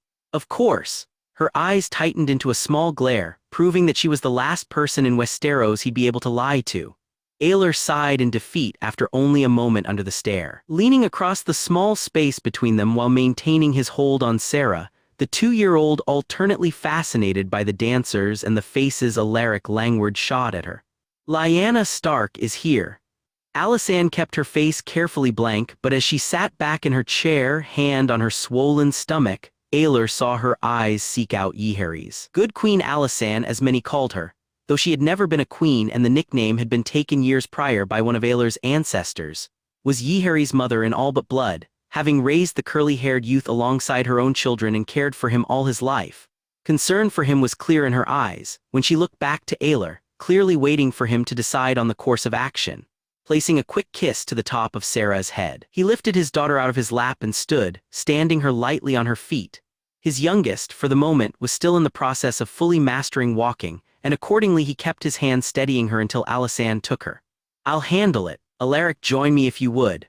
Lord Langward of Brindlewood had watched the exchanges between the peasant boy and Aelor and Alysanne quietly, in the unassuming manner that was his nature. With a nod he rose to his feet, having grown an inch or two taller than his former mentor in the years since the rebellion, though he had remained thin. The two men slipped to the back wall, skirting the edges of the revelry as they made to leave the hall, Aelor casting one final glance to his nephew Ymhari's and Fat Sam before exiting the grand hall. Two young nobles who had been rather thoroughly engrossed in one another's tongues scattered in embarrassment when the Dragon Lord and his bannermen stepped out into the hall, Aelor unfamiliar with either of them though he was too preoccupied to worry. "Lyanna Stark is here," he explained to Alaric as they strode side by side down the hall, Alaric limping ever so slightly from the wound he'd received outside Lannisport. Alaric nodded. "Does Ymhari's know?" "No. You knew they were going to meet sooner or later, Aelor. It was only a matter of time." Aelor grunted. "Yes, but I'd hoped it would be later. I don't know what possessed the Stark woman to travel south after all these years. I made it perfectly clear to her that she'd reunite with her son when Ymhari sought her out, not the other way around. You weren't a parent then. We both are now. If it were one of our children, would we wait?" While still quiet by nature, Alaric had become unafraid to voice his opinion to his old mentor, and Aelor often sought out his judgment. The hero of the rebellion possessing a just, prudent mind, and a spine of steel as evidenced by his ability to survive 16 years of marriage to the beautiful but venomous Cersei Lannister. "You have a point, but it's been 16 years, why now? Prince Ymhari's turns 6 and 10 in only a few weeks' time. Perhaps she believes you were forcibly preventing from seeing her. And now that he is nearing the age of majority when your ability to stop him would be questioned, has decided to seek Ymhari's out herself. I told her when she went north that I would not stop him. And what reason does she have to believe you? Besides, it is her child, your grace, her only child. The only question in my mind is what has taken her so long." Aelor was silent for a moment as the two made their way towards the castle's stables. "I suppose you are right, though I fear what this will do to Ymhari's. We both know he has always been reserved. This was destined to occur eventually. My prince, it is best that it occurs now, and whatever happens, happens. Besides, anyone would seem reserved in comparison to Ren. He has danced with Miachella 4 separate times tonight. I am growing concerned." Aelor chuckled lightly, having noticed his son's inclination towards Alaric's eldest child as well. It was odd for Ren to become so attached to one girl. The boy was much like his namesake Renfrid had been at his age, no matter Aelor and Alysanne's attempts to stop him. "I'm certain his intentions are nothing but honorable." "I'm certain you are full of shit." Aelor couldn't help but laugh, though he patted the taller man on the shoulder in reassurance. "While I won't deny Ren's penchant towards betting anything he can find, he knows better than to attempt and seduce Miachella. I've made it clear to him that I will not defend him should he anger a lady's father, and he knows perfectly well how capable you are with a sword." Alaric grunted, though it was clear to Aelor he was less than convinced. A fact that made him chuckle all the more. The mirth at their banter faded, however, as Aelor stepped out of the keep and into the night air, walking towards the stables located within the Dun Fort's innermost walls and the mass of torches and bodies, both human and horse, gathered there. He found Robb exactly where he had expected the heir to Winterfell to be, even with a feast going on. The Stark boy with the Tully coloring had been obsessed with warrior since his first year in the South at the age of 5, and no matter how many times he had seen the old warhorse in the years since, he never grew tired of him. The lad was currently stroking the stallion's massive black head and speaking to another, smaller boy who looked much like him despite his more Stark-like look. "It seems Lord Stark has brought even more of his family than I had originally believed. This is the dragon of Duskendale's stallion?" asked the voice of the young boy who could have been no more than 7 or 8. "Aye," Robb said, smiling down at his younger brother. "The very same one he rode in the war." And every day since, Aelor called out to them as he and Alaric approached, both Robb and his sibling turning to face them, though were both more comfortable charging spear lines than simply riding for joy. Robb smiled as his blue eyes met Aelor's, nodding his head in greeting. "Prince Aelor, a pleasure to see you again. And you, lad," the dragon of Duskendale returned. He genuinely liked the Stark boy, as Robb seemed as honorable and just as his father was. Just because Aelor had willingly forsaken his honor long ago didn't mean he couldn't respect it in others. Aelor looked down to the other Stark, who was staring up at him in a fascination many 8 or 9-year-olds held for Aelor. "I suppose you are a Stark as well, boy. What's your name?" The youngster could only nod, apparently tongue-tied. Robb laughed at his brother's speechlessness, ruffling his hair in a way the younger boy clearly was not a fan of. "This is my brother Brandon. Bran, this is Prince Aelor Targaryen and Lord Alaric Langward." Aelor smiled down at the boy, even as his name brought back memories of burning wolves and burning cities. "It's a pleasure to meet you, Bran." "I'm sure the pleasure is his. He has spoken of nothing else for weeks." Aelor looked up to the new voice, finding Lord Eddard Stark approaching as the rest of his men unpacked the Stark luggage. A lovely young woman with the look of a Tully followed him closely on one side, another young girl who looked much like Bran on the other. The Lord of the North bowed slightly as he came to a stop beside his sons, the older girl instantly dropping into a curtsy. The younger girl did not, staring at the prince, in particular his scar, intently. Aelor returned her stare with an amused raise of his eyebrow. "Prince Aelor." "Lord Stark," Aelor returned, clasping the Lord Paramount of the North's wrist in greeting. Ned Stark and Aelor Targaryen were by no means friends, but there was a healthy dose of respect for the other on both sides. While Aelor's ruthlessness clashed with Eddard's Stark honor, and he was disapproving of Aelor's rough treatment of Lyanna all those years ago, the Warden of the North appreciated Aelor's treatment of Robb and his nephew Jaehaerys, which had never been anything short of exemplary. "These are my daughters, Sansa and Arya." He gestured to the lovely redhead and the still-staring younger girl respectively. "My son Rickon is currently the Stark in Winterfell, and my lady wife Catelyn remains with him." Sansa smiled sweetly while Arya stared for another moment before abruptly blurting out, "Did you really burn down a whole city?" Arya, half the Stark family, hissed, cluing Aelor into the fact that this was normal behavior for the youngest Stark daughter. While the question may have bothered other men, it certainly didn't bother the Dragon of Duskendale. Of all the mistakes he knew he had made, the lighting of the lions wasn't one of them. Aelor peered down at the sharp-faced girl. "Yes, I did, Lady Arya." "I apologize for her, Prince Aelor," Eddard said, placing a hand on his daughter's shoulder, Arya's face twisting in annoyance that she couldn't ask further questions. "She has always been untowardly willful." "Just like me," spoke another voice, and all smiles vanished. Lyanna Stark stood a few paces behind her brother and his family, still a rather attractive woman, though the years separated from her son had not been overly kind to her. She was staring defiantly at Aelor, looking for all the world like she had been preparing for this verbal sparring match for years. Aelor realized she had been for 16 of them. "Robb, settle your siblings down." Eddard stepped back, gesturing his heir to do as he said, but also clearly intending to facilitate the coming argument. Robb needed no more instruction, immediately ushering his siblings to move. Arya hesitated, clearly unhappy about being ordered away from the brewing storm. "But now, Arya." Eddard's voice was as cold as the ice that ran in his blood, and even his clearly spiteful daughter obeyed. As soon as the Stark children were gone, leaving only Lyanna, Eddard, Aelor and Alaric, even the stable boys leaving mid-job to escape the coming war, she took off. "I am here to see my son. You will not stop me. I made it perfectly clear that you will see my nephew when my nephew wants to see you. And if you truly believe I won't stop you, Lyanna Stark, you are even more foolish than the day you ran off with my brother. Do you expect me to believe Jon has not wanted to see his mother? In 16 years, not once in all his life did he ask who his mother was or where. You may think me foolish, Aelor Targaryen, but I am not stupid. Jaehaerys expressed a desire to see you several years ago. It is true, I did not stop him." Lyanna curled a lip in clear disbelief. "Then why didn't he come to Winterfell if you didn't stop him?" "That is something you'll have to ask Jaehaerys later when he comes to see you." Aelor glared at the Stark woman, making it perfectly clear that she was not welcome.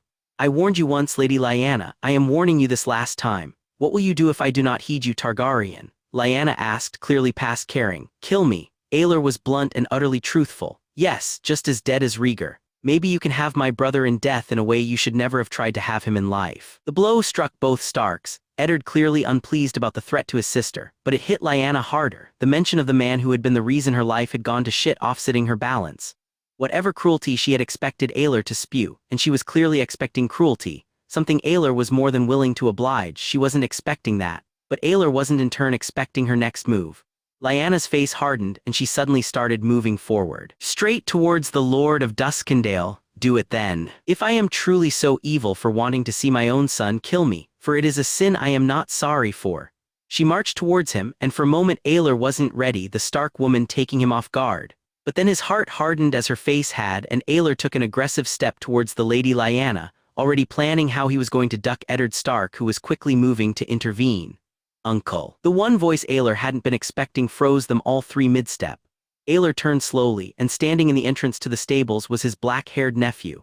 John. He heard Lyanna exhale quietly, staring at the son she hadn't seen for 16 years. Jaehaerys Targaryen was returning the stare, face and voice oddly calm. Mother, I hear it has been quite a long time.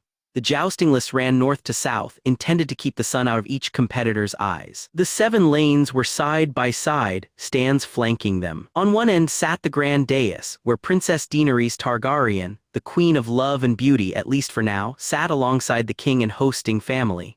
The front of the dais bore 5 shields, each representing one of the original 5 champions chosen by Daenerys herself.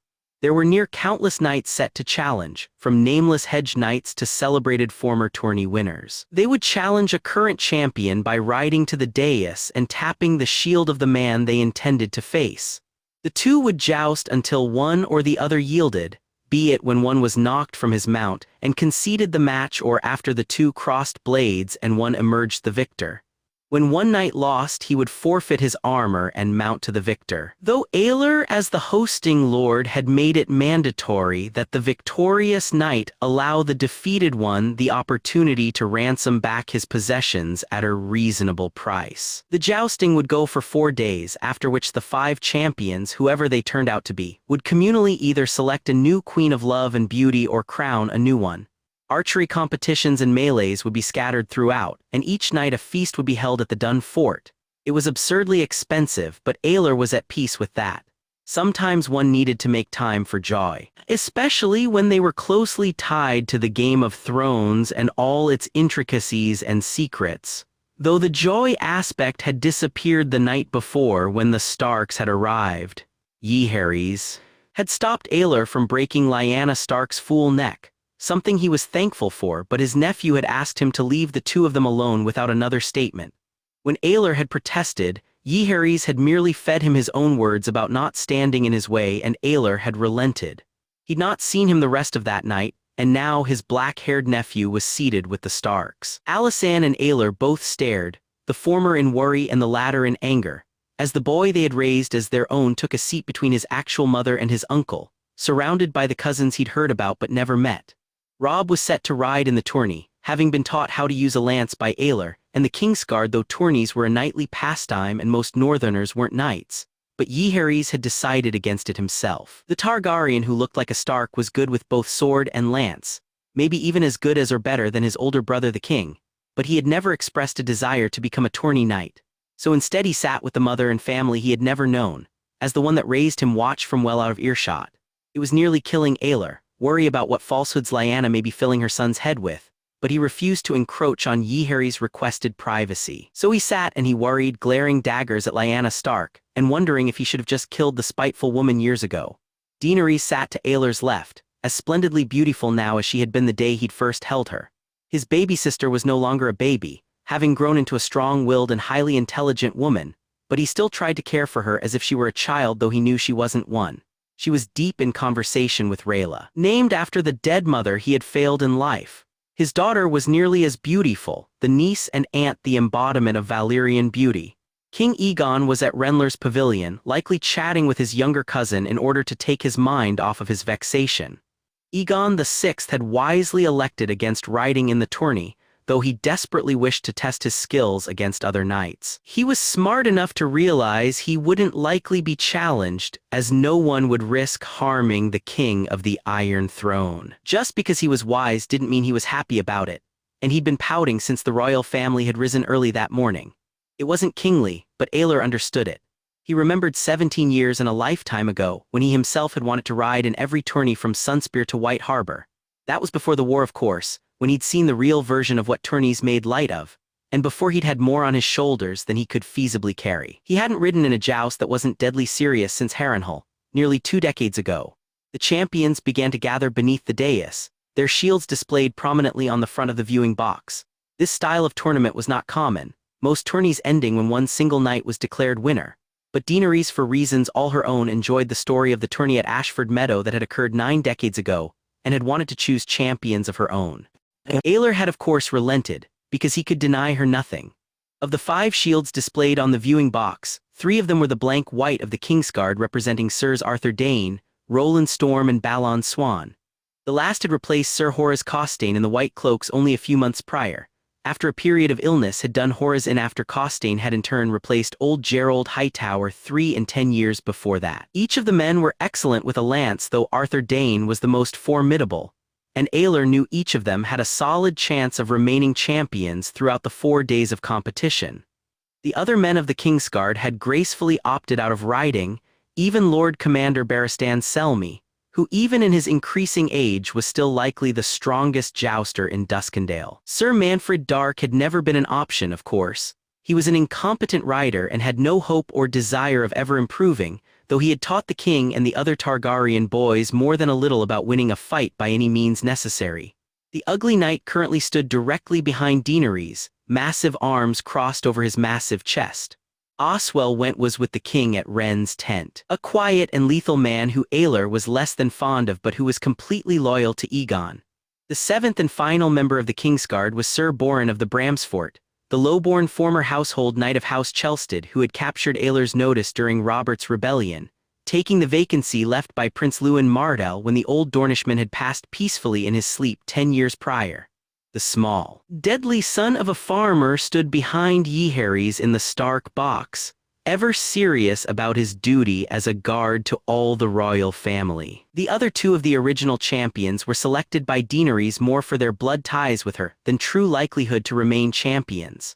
One shield on the dais bore the golden 3-headed dragon on black field of her brother Viserys, who had only arrived that morning with his army of a personal retinue. The Prince of Summerhall was a decent jouster and good with a sword. Aelor had trained him personally and relentlessly. Despite Viserys' protests, but he was not on par with the strongest competitors in Duskendale such as Robar Royce or Alaric Langward or Loras Tyrell, the Knight of Flowers. The same could be said for the final champion who was only a squire but was competing at Daenerys' insistence. Aelor's son and heir Ren was represented by 2 warring white dragons on a black field. Aelor's once personal coat of arms that had become the family sigil for the Duskendale branch of House Targaryen. Renler was good. One had to be if he was trained from birth by the likes of Barristan the Bold and the Sword of the Morning. But his eldest son would ultimately be a better diplomat than fighter. And while he would more than hold his own against near any foe, he would not be mentioned in the same breath as Ryam Redwine or Barristan or Aelor himself. Balon would one day, Aelor knew. His middle child and personal squire would surpass them all in martial prowess in the years to come. But that was the future, and this was the now. His son and brother arrived at the same time, both in brilliant black plate, striking opposites to the men of the Kingsguard in their white armor and cloaks. Viserys and Ren were each mounted on black destriers, from the line of warhorses Aelor had bred from Warrior. Only the royal family rode the still young line of the still living stallion with the exception of Barristan and Willis Tyrell. The former had received a stallion as a gift a few years past, and the latter had been granted breeding rights on the day he married Rhaenys, as a gift from her uncle. Viserys bore ornate golden dragon wings on his helm, something Aelor found as hideous now as he had when Rhaegar had worn a similar design when he was still alive. Ren had opted for 7 spikes along the crest, giving a warlike appearance to a still growing and unbloodied boy. King Aegon VI returned to the box, still obviously wishing to be on the tourney grounds, and took a seat beside his aunt and betrothed, instantly taking the full attention of Rhaella as he did most young ladies. Aegon was a good, honorable lad. Aelor had raised him to be a better man than he himself was, and doted on her. Though Aelor had not quite decided if he was truly romantically inclined towards his future queen. He prayed to the 7 every night, though heavens knew he had given them plenty of reason to ignore him in his life, that they would at least find happiness if not true love, and that Aegon didn't turn out to be the fool his father could be. So far so good. You do know you have fed poor Renler to the hounds, correct, beloved aunt? The king asked, glancing sideways at Daenerys, who simply smiled and raised an eyebrow in response. Whatever do you mean? Aegon returned the smile. Look on his arm. The entire box, from Aelor and Daenerys right down to little Demon, who was seated in quiet Aemon's lap, followed the instruction. Tied above Ren's right elbow was a purple and black kerchief, one Aelor knew for a fact his son didn't own. Alysanne came to the correct conclusion the quickest, as was most often the case. Is that Miachella's? Aegon was still grinning, all Valyrian charm. It certainly is, dear mother. Your son has taken quite an interest in blonde-haired Miachella Langward, and that in turn has made Lord Alaric take an interest in Renlar, and Alaric is riding in the tournament. It doesn't take a superior mind like Aemon's here to see who he will challenge. His nephew turned to him then, the infant king raising a question to the dragon of Duskendale. How many tilts do you think Ren will remain seated, uncle? Ren is good, right, father? Asked the innocent voice of Daemon, his only child to have taken solely after Alysanne in physical appearance. He will ride well. Aelor smiled at his youngest son, Aemon ruffling his hair in his brotherly way. Ren is very good, Daemon, but Alaric has 2 decades of experience on him and is a master at fighting from horseback. Aelor turned back to the king. I'd say he won't last more than 5 lances. I bet he'll make it at least 7. Aelor waited just a moment before extending his hand, Aegon taking it. Deal. Renlar lasted 8, and while he cost his father money, Aelor couldn't deny it made him proud. Aelor had deferred to Aegon to open the tourney, though he as hosting lord had the right. There was no point in showing any display of power, however, to his jealous nephew. Aegon was in a good mood today even if he didn't get to ride, and Aelor preferred to keep him in those to avoid the headache a snappy king could make. Alaric had tapped Renlar's shield as Aegon had predicted, shooting his old friends Alysanne and Aelor an apologetic look as he did so. Loras Tyrell in his cape of woven roses had challenged Roland Storm, Donal Swan in the white and black of his house his brother Balon. A hedge knight in a blood-red cloak had challenged Viserys, and another in brown and white Arthur Dayne.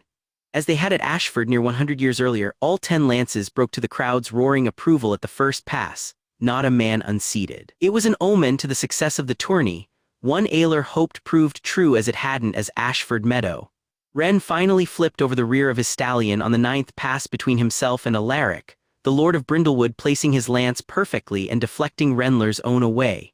The heir to Duskendale rose to his feet again almost as soon as he hit the ground, drawing his blunted sword. Alaric obliged him, honorably dismounting his own red stallion and meeting the Targaryen squire on foot, despite the disadvantage his bad leg provided. The two dueled for several minutes, the crowd cheering for one man or the other or both.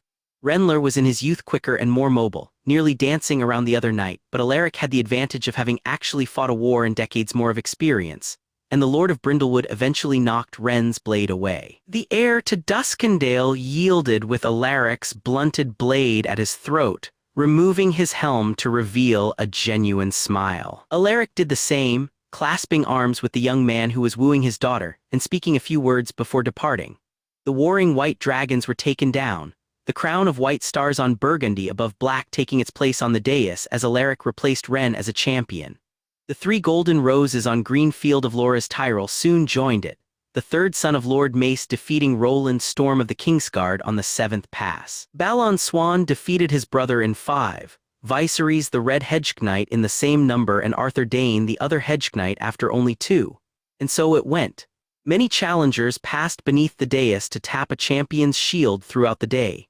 Since it was up to the challenging knights on their own time, usually no more than 1 or 2 lanes were used at a time after the original pass. And some champions remained at their pavilion for extended amounts of time without being challenged. Alaric was tested frequently, many knights foolishly believing him to be the weakest of the champions not of Targaryen blood, but he held his own through each, after the midday break and resumption of the jousting having unhorsed 13 knights as dusk approached. Loras Tyrell was less frequently challenged, and Arthur Dayne was only called out by the very brave or very foolish, both defeating a handful of lesser knights respectively. Balon Swan unhorsed 3 men before he was defeated by Robar Royce, the black iron studs on a bronze field taking its place on the dais, and Royce in turn defeated 3 more. Viserys had surpassed both Aelor and Aegon's expectations, remaining a champion until dusk. It was partly due to the limited number of challengers, as many knights were weary of openly challenging the blood of the dragon, not for fear of Viserys. As he was well trained but not naturally gifted, but for fear of harming one of royal blood. And it was no secret Viserys was more Ares than either Aelor or Rhaegar had been. But when he arrived as light began to fade, resplendent atop his white stallion and shining in his black armor and cloak of yellow with black nightingales, Aelor suddenly became very uneasy. Bryce Caron was the trueborn brother of Sir Roland Storm of the Kingsguard, the Lord of Nightsong in the Dornish Marches. Tall and fair to look upon, he was a decade his bastard brother's junior, with long, coppery hair that maidens were rumored to have urges to run their hands through. It seemed to be true, as he was one of the few serious suitors for Daenerys' hand. Though not as highborn as Aelor desired for his sister, Bryce had made no small amount of headway in winning the current Queen of Love and Beauty's affections, Daenerys proving not immune to his charm. That infatuation mixed with Bryce's reputation as a respected warrior, Aelor had been wondering why Lord Caron waited so long to challenge, as the longer a man remained a champion, and the more knights of the steadily shrinking field he defeated the more prestige the man demanded. When Caron rode to Viserys' shield, tapping it in challenge as he smirked up at Daenerys, Aelor felt his unease grow. The two hated each other. Viserys was of the traditional Targaryen mindset, and he lusted after Dany something fierce. Aelor had rebuffed his repeated attempts to persuade the Dragon of Duskendale into letting him marry their sister, as Aelor himself was against the practice and Dany was not romantically interested in her brother, but Viserys had let the idea become his obsession. Aelor had been forced to strike his brother to illustrate his seriousness after one particularly vicious argument, and Viserys had withdrawn from court to Summerhall in a rage at what he considered a denial of his birthright. He sat in his rebuilt palace, a wheel of noble ladies like Aelor Roxton rotating through his bedchambers, and brooded and plotted to have his sister's hand. Aelor, Varys and Grandmeister Calmer had worked together to keep the true drama under wraps from the eyes of the court, but there were whispers nonetheless. Viserys knew Daenerys didn't desire him, which increased his rage and madness all the more. When Bryce Caron had arrived at court not long before Viserys withdrew, publicly making progress in wooing Dany, the Targaryen prince and Lord of Nightsong had been at each other's throats nearly instantaneously. And now it seemed Caron was going to ignite the flames of that hatred. Aelor couldn't decide if he was more disturbed by Caron's audacity or the cruel smile that crossed Viserys' face when the challenge was made. As Viserys mounted and Caron waited on one end of the lists for him, Aelor leaned back towards Barristan, who had taken over for Manfred in the viewing box. Barristan, if this becomes a sword duel, keep a sharp eye for live steel on either man's part. I will not have their grudge turn into a bloodbath under my hospitality. Bryce would never, Daenerys protested even as Barristan moved to obey. Aelor met his little sister's eyes, so identical to his own. I wouldn't be so sure, Dany, but even if he wouldn't, Viserys very well might. Aelor watched with bated breath as Viserys reached the other end of the lane, turning to face his rival in the dying sunlight. With shouts from both men, their destriers vaulted forward, charging down the churned dirt with lances at the ready. As the two men neared, Aelor noticed Viserys' lance rise higher and higher. He kept willing his eccentric young brother to lower it back down, but he never did, and Aelor realized hopelessly what he intended to do. Viserys don't, Viserys did. The Prince of Summerhall dealt a near-perfectly placed blow, when he would never be able to land again in 1,000 tries, the end of the tourney lance catching Bryce Caron between the eye-holes of his helm. The Lord of Nightsong's head snapped back, driven by the strength of Viserys' destrier and the Targaryen's anger. And the knight went limp, dropping his own lance and shield and cartwheeling from the saddle, limbs limp. Aelor barely heard Daenerys' screams, didn't pay attention to the knights and men, including Sir Roland, rushing to the motionless body of the downed lord, and didn't feel Alysanne and Rhaella's hands grab both his own in shock. All he saw was Viserys ride back to pull his stallion to a halt a few feet from the man he may have just killed and remove his helmet. The Prince of Summerhall looked to his downed rival and then his sister's terrified face and smiled. Well, this is just bloody brilliant. Aegon Targaryen, the sixth of his name, had fully ruled for a year, his equally loved and hated uncle stepping down the day Aegon turned 16, but this was the first true trial he had to face, and truth be told had no idea what he was going to do. A blow to the head was perfectly legal in a joust, though it was discouraged due to the dangers involved. Dangers Bryce Caron proved were very real indeed. In terms of the law, Viserys had done no wrong, but his youngest uncle had intentionally killed the young lord of the Dornish Marches. It was plain to see, all over the love of his sister. Sir Roland was being stoically silent about the death of his brother, Daenerys loud and wailing about it. Several lords, friends of Lord Kerjack, had demanded Viserys be punished. As for his uncle himself, Viserys resided in his rooms in the Dun Fort, Barristan Selmy and Boren of the Bramsfort posted outside his chambers. He'd argued viciously when the Kingsguard had converged on him at the tourney grounds, but he'd relented when the Dragon of Duskendale had descended from the box. Viserys was eccentric and entitled, but he was also terrified of his brother, and they had been able to avoid any more of a scene than it already had been. And now Aegon had to do something about it. The infant king, as many still called him despite his venomous protests, leaned forward in the head chair of that table in Aelor's private quarters, rubbing his temples. The tournament was set to resume in less than an hour. Deaths happened, and while Bryce Cairns was particularly saddening due to the effect it had on Daenerys, it was something they must move on from, and the lords assembled would be expecting a decision. Aegon couldn't afford to look weak. Too many nobles already viewed Aelor as the true ruling power, and the lack of a firm response from their true king would strengthen that conviction. But it was Viserys. While his youngest uncle was eccentric and arrogant, he was still his uncle, and the two had been raised together. One doesn't spend their entire lives in close contact with another and not feel the slightest bit attached. Viserys must be reprimanded. Accidental tourney deaths were one thing, intentional murders quite another. But Aegon was appalled with the idea of killing his uncle or sending him to the wall, for no matter what he did, he was still his uncle. Aelor had instilled many things in Aegon Targaryen, some the king was happy for and some he wasn't, but dedication to one's family was chief among them all. "Have you made your decision, your grace?" Aegon didn't look up as he heard the steady strides approaching him, the voice one he had heard nearly every day since he had been born. A wave of the jealousy he so often failed to curb rushed through him as his uncle Aelor, the infamous Dragon of Duskendale, strode to and took a seat at the table. Aelor would know what to do, his uncle always seemed to know what to do. All of his life Aegon had heard the stories of his uncle's greatness, and now when he should be working to create a mystique of his own, he was falling short. "No, I have not." Aegon leaned back in his seat with a sigh. Looking across the table to meet Aelor's calm eyes, Aelor nodded. "I didn't think you had." Aegon's lips curled up. "Do you believe me incompetent?" His uncle's face didn't change, nor did his calm, even tone. "No, I believe you to be faced with a complicated decision, one every man would struggle with." Aegon grunted, a tick he realized with no small amount of annoyance he had picked up from the man sitting across the table from him. It was Viserys' intent to kill Lord Bryce, and he succeeded. Some are calling for his head, others for him to be sent to the wall, and still a few think nothing should happen. And what do you think is the correct path? Aegon threw his hands up. "I don't know. Viserys intentional killed a man because he had eyes for Dany, and for that there must be justice. But he is also my uncle, and whatever his eccentrics, he is the blood of the dragon. 16 years ago that was a death sentence. Do I do now what Robert Baratheon failed to do and kill Viserys?"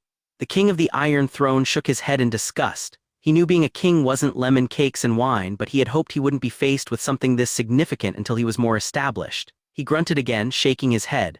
"Dany doesn't want Viserys in the way he wants her. He knows this. Why does he not accept this and move on?" Aelor leaned back, mimicking Aegon's slouch into the chair. With another shake of his head, Aegon realized he'd picked that physical tick up from the Dragon of Duskendale as well. Love can make a man do many things that do not make sense to others. Hell, it can make a man do things that he himself doesn't understand. The infant king cocked a brow. "You speak from experience." Aelor shrugged, though his eyes had flashed for a moment. "You will learn much during your time in this world before you make the journey to the next. The ability of love to turn a sensible man into a drooling fool is something I myself did very early." For a moment Aegon wished to ask the question that had plagued his mind for years, to ask about Aelor and his mother. Rumors abounded about their forbidden love, of how the second son had lusted and desired for the first's wife. But as he always did, Aegon refrained, instead switching back to his other Targaryen uncle. "All my life I have heard about the madness that plagued my grandfather and maybe even my father, and that once plagued you." Aelor smirked slightly. "Once," the king charged onward. "Is that what I see in Viserys? This obsession with a woman who doesn't want him, his feelings that he is above all the world, that he has a right from the gods to do whatever the seven hells he wishes. Can I expect it to happen to me one day?" Aelor was silent a moment. Violet eyes meeting violet eyes across the small table. Suddenly the dragon leaned forward, peering intently at his nephew as his voice dropped lower. "The madness is in us all, Aegon, your sister, your brother, your cousins, me, and you. At some point in each Targaryen's life they will face it, and only the strongest of us will walk away, and even they won't walk away whole." His uncle leaned back again, though he never looked away from his king. "Our family has withstood every threat against us for 3 centuries, be it from the outside or from within. At first we held our rule together with dragons, but they have long been gone from this world. After the last of them died, we resorted to ruling by what they had once inflicted in others, fear. Fear that anyone who crosses our dynasty, even if they are our dynasty, will feel the dragon's wrath. So you are saying I should execute viceroys? You did not let me finish. I ruled your kingdoms for you for 16 years, all of them peaceful ones. But I am not loved, Aegon, and I am fully aware of it. I ruled with the sword that is fear. Those years were peaceful because men were too afraid of my retribution to make them anything, but not because all men were happy under Targaryen command.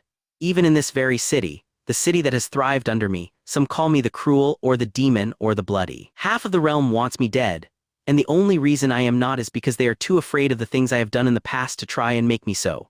Aegon furrowed his brow in confusion. What does any of this have to do with viceroys? I'll tell you, if it were still my decision, men would be calling me kinslayer already, for they would believe it all but a certainty that I would kill my brother, even if everything I have ever done has been for the safety of House Targaryen. But I am not loved, Aegon, you can be. The dragon of Duskendale rose. You are trying to be me, that is the only reason you have yet to arrive to a conclusion. As much as you despise the respect I command, you wish for nothing more than to have it for your own. You know the correct decision, you have from the moment we watched Viserys couch his lance upwards. Yet you hesitate and you wait, because you are trying to do what Aelor the burner of Lannisport would do. Not what Aegon the sixth of his name would. Aegon had his jaw clenched in rage, though he kept his voice calm. What are you saying, uncle? Aelor kept his eyes perfectly calm. I am saying stop, you are not me nor should you be. You have the potential to be the greatest Targaryen to have ever lived, better than your father, better than me, better than even Jaehaerys the Conciliator. You know the correct decision because the correct decision is whatever you, Aegon Targaryen, deem it to be. Not what Aelor son of Aerys would do. I am not loved, but you can be if you rule as Aegon, not as Aelor. I held the family together, but I have made more than my fair share of mistakes that have caused as much damage as good. It is within your power to fix them if you grasp the chance. You want so desperately to escape my shadow, do it. Be the man you were always meant to be. Without another word, the dragon of Duskendale turned and left, leaving the most powerful man in Westeros in his wake. Aegon didn't know if he hated or loved his uncle in that moment, but he knew what he needed to do. The king walked to Viserys' chambers with a fire in his stride. Boren, he commanded of the smaller of the two Kingsguards standing vigil. Go to the docks and find a ship for the free cities, I don't care which one. Tell them they are about to have another guest, one they had best treat as the royalty he is, or I will bring the might of Westeros onto their necks. At once. Your Grace, the White Cloak rushed to do as he was told. Barristan, find Sir Manfred and Sir Roland and bring them here. A few minutes later, Viserys Targaryen was dragged from his chambers by Roland Storm and Manfred Dark, shouting in outrage the entire time as the King of the Iron Throne watched on. By the time they had reached the docks, going through the small back gates instead of through the entire city to avoid the eyes of the court, Viserys had lost most of his voice, and Aegon VI had found his. Viserys Targaryen, your actions at the tournament of Duskendale have brought dishonor to your name.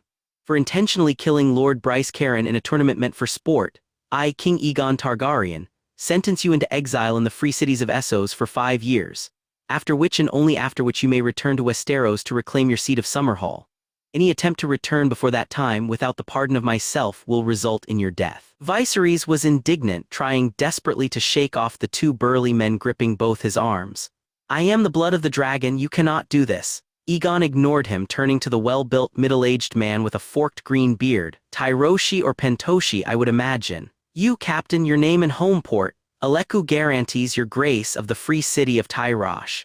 Aegon nodded. You will take Prince Viserys to Tyrosh with you, after which you will return to Duskendale every 3 months to be given gold to take to him as well as update the crown on his doings. The failure to do so will result in the entirety of the royal fleet tracking you and your ship down and putting to sword every man aboard. You will be paid well for loyal service and killed for treachery. Am I understood, Captain? The man nodded, clearly having no intention of denying the Dragon King before him. Of course, your grace. Aegon looked back to his uncle, reaching to his belt and untying the bag of dragon he had taken from the Dun Fort. With a snarl he tossed it at his uncle. There is your first allowance. Do not squander it, for it is all you will receive from the crown for 3 months, and do not forget my command. Uncle or not, you will be killed should you disobey my order. The king nodded to his 2 men of the Kingsguard, who bodily hauled the Prince of Summerhall up the gangplank and onto the merchant ship, Viserys shouting in indignation all the way. Aegon turned away after one last nod at Aleku guarantees, Barristan close beside him, and began to make his way back towards the Dun fort and the tourney that should have started a while ago, but that would wait as long as necessary for the king. Standing a few feet behind him was Aelor Targaryen. Mentor and student held eyes for a moment, violet on violet, and then, very subtly, the dragon of Duskendale nodded his head.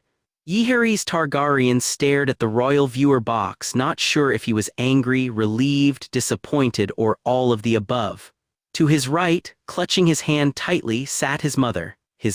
While Alysanne Lefford and Ashara Dane had been better mothers to him than a child born under his circumstances ever could have dreamed for, it was different when the small hand holding yours belonged to the woman who had given you life. Lyanna Stark, my mother, had clung to him just as much as he had allowed her to since the moment he had asked his uncle to leave the stables. She had barely let go since, and Jaehaerys hadn't wanted her to. He and his cousin Robb had long been friends since the heir to the north had started coming south every few years as per the agreement of the Treaty of the Trident, but he had never known the others.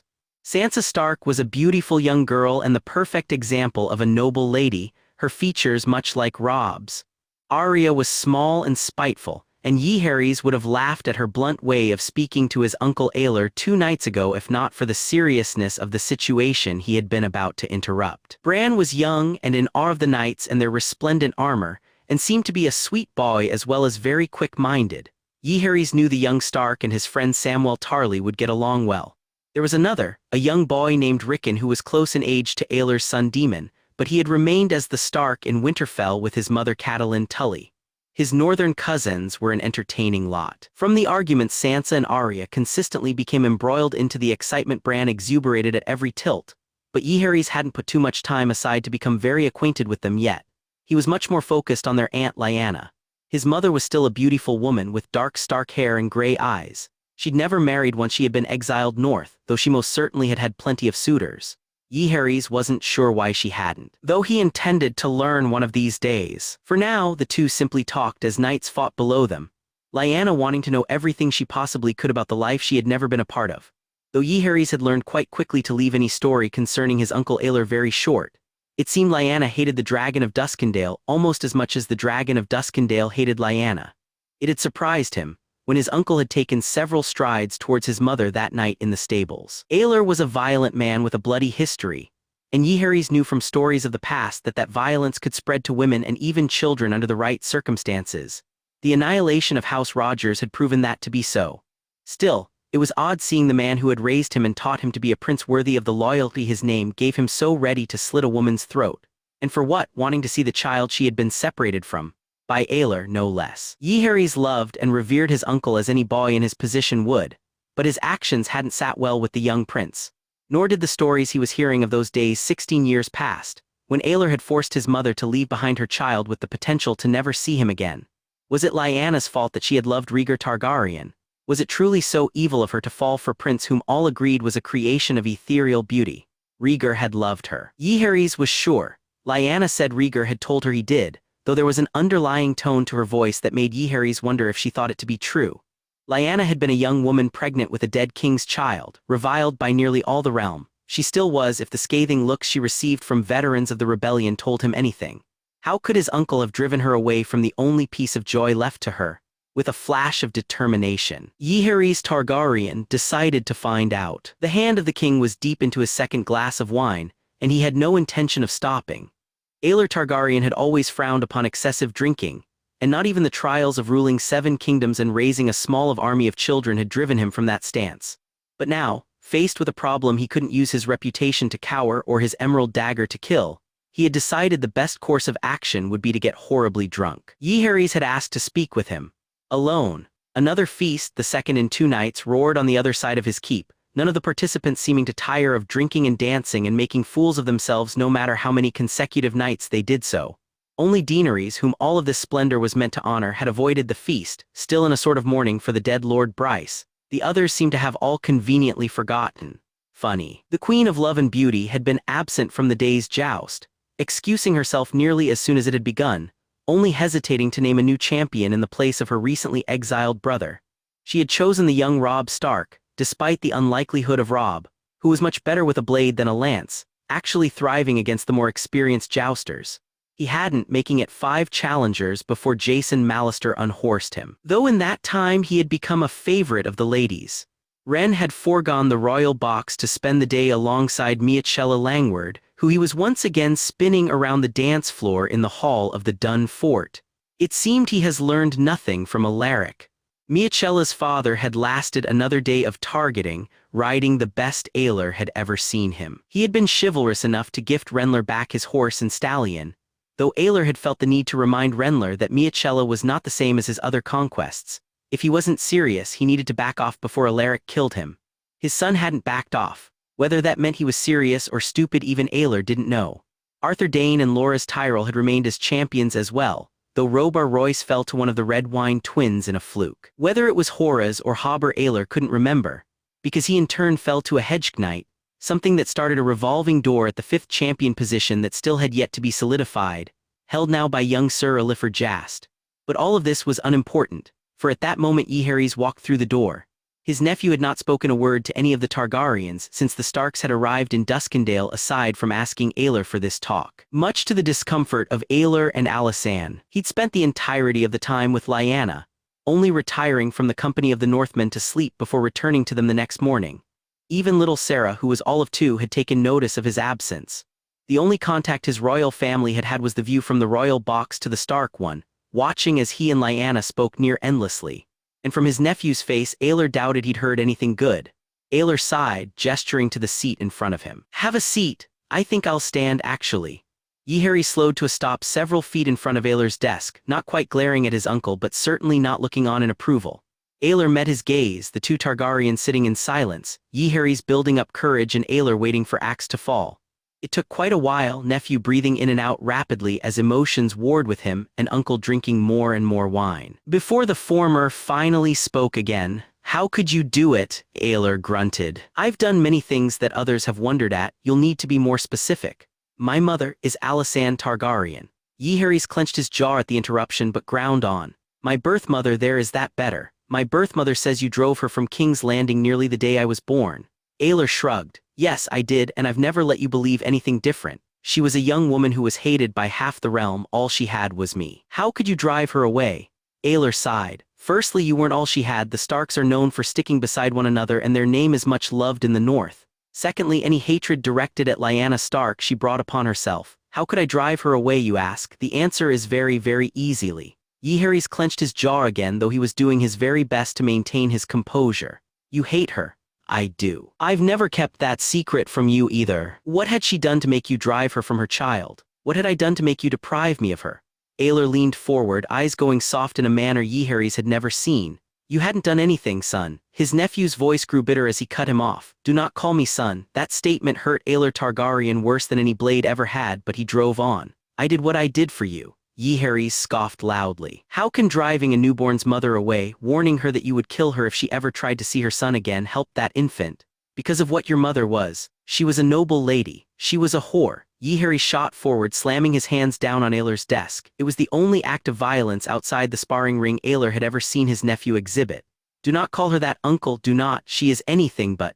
Aelor ground on. The pain at his nephew's words slowly being replaced by the ever-present rage the dragon of Duskendale carried. "He has this right." "Calm down," Aelor chided himself, but it did no good. "Your mother is no saint, Jaehaerys, no matter what she has told you. Is this all it takes to turn you against the family that raised you, that has loved you since the day you were born? A few conversations with a woman who you haven't seen since you were a day old." Jaehaerys straightened, a flash of guilt crossing his face for only a moment before it was replaced once again with anger. "Do not divert this conversation for your own ends, uncle. Tell me, just how was your driving my mother away beneficial to me? If she had stayed, what would she have been? I'll tell you, she would always be the woman who had driven a realm to war by eloping with the crown prince despite that man being married. She would not have been considered the mother of a prince, but instead a spoiled whore." Jaehaerys hit him. It was a quick blow, dealt by a lunging young man who instantly retreated back, as surprised by his actions as the man on the receiving end. The dragon of Duskendale's head snapped sideways, the prince's fist having landed solidly. Aelor felt his anger rise as pain blossomed in his jaw, hands clenching the desk fiercely, for a moment forgetting that this was his nephew. He took a few deep breaths, willing himself to accept this as it was, before turning his head back to face the ashen-faced boy with black curls. As I was saying, she would not have been considered the mother of a prince, but instead a spoiled girl who didn't understand that the world revolved around her. Her life here would have been a living hell. Jaehaerys was still clearly reeling from having struck the uncle so many men feared, though it didn't stop him from grunting in disbelief. So you are trying to tell me you did this for her? This time Aelor grunted. Don't be ridiculous, boy. I don't give a shit about Lyanna Stark, and no matter how many times you hit me that will not change. But I love you, and her presence here would have harmed your own. Jaehaerys' lip curled, though Aelor saw a glimmer of doubt in his eyes. How? With Lyanna as a constant reminder of the war, you would not be considered the royal you are. You are a prince, a Targaryen prince, but with your mother constantly reminding the court of the circumstances of your birth. Many would call you a bastard. Jaehaerys cut him off again, voice bitter. That is what I am, aren't I? No, you are a Targaryen, and I will rip the tongue out of anyone who claims otherwise. But Lyanna could not remain, so yes, I told her if she crossed the neck again I would kill her. And I would have if you hadn't have been at the stables.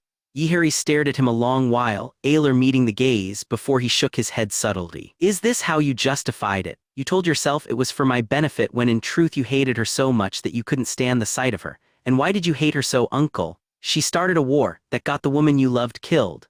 Aelor froze for a moment before he felt the rage rise tenfold. Careful, boy, Jaehaerys drove on. You drove my other away for a sin you yourself committed. Jaehaerys, I am warning you. The half-Stark prince smiled sarcastically as he talked on, ignoring his uncle's increasingly predatory posture. Lyanna didn't want Robert Baratheon, she wanted Rhaegar. She shouldn't have. They were in love. They shouldn't have been. They were of noble blood. Love has shit to do with it. Yet that didn't stop you, did it? Aelor lost it. He rose quickly, gripping the desk and flinging it to the side, sending papers, the wine chalice and other assorted items flying across the room, the red wood crashing as it hit the ground. Jaehaerys stepped back, away from his enraged uncle, but he continued talking, raising his voice over the racket Aelor was making. You loved your brother's wife, yet you dare condemn my mother for loving that same brother. You are the same, my mother and you, yet you abused your power to drive her from the capital. The same. The dragon of Duskendale bellowed, hands in fist, taking a dangerous step toward his nephew. You dare say Lyanna and I are the same. Did I start a war, nephew? Did I run off with a married man because I was too spoiled to realize that love isn't what the stories make it out to be? Did I, Jaehaerys? Answer me. His nephew was suddenly looking more doubtful. You loved your brother's wife. I loved my brother's wife more than he ever could have, and damn sure more than your mother ever loved him. For years I sat by as your father had everything I ever wanted, but did I elope with Aaliyah boy? No. I sat there as a dutiful brother should. I held my tongue and I did my duty. I did not start a war because I was a spoiled bitch as your mother was. Jaehaerys took another step towards Aelor, face snarling, and this time Aelor couldn't stop his response. He blocked his nephew's roundhouse blow with a forearm, knocking Jaehaerys' fist aside and stepping forward to place both hands against the curly-haired boy's chest. With a quick shove of his stronger arms, Aelor sent his nephew flying backwards, the half-Stark prince landing on his back some feet back, staring up at his uncle in disbelief. It was the first time outside the sparring ring his uncle had ever raised a hand to any of them. Aelor stood over him, faced the darkened visage of a demon as he jabbed a finger towards the door. Go to your Starks, boy. If being a Targaryen isn't good enough for you, go be a Stark. If you want to throw away your true family for this new one, then do it. Aelor shook his head, lips curled. It seems you are more like your father than I had ever realized. Jaehaerys stared up in a mixture of surprise, fear and outrage at his uncle for a long moment, before he scrambled to his feet and fled the chamber. Aelor watched him go, rage quickly fading until the dragon of Duskendale realized what he had done. Guilt and fear coursed through him as he realized he may have just driven his son away for good. As permanently as he had Lyanna Stark 16 years earlier, he suddenly followed, busting out of the Solar's door to stare down the hall his nephew had fled down seconds earlier. Jaehaerys was gone.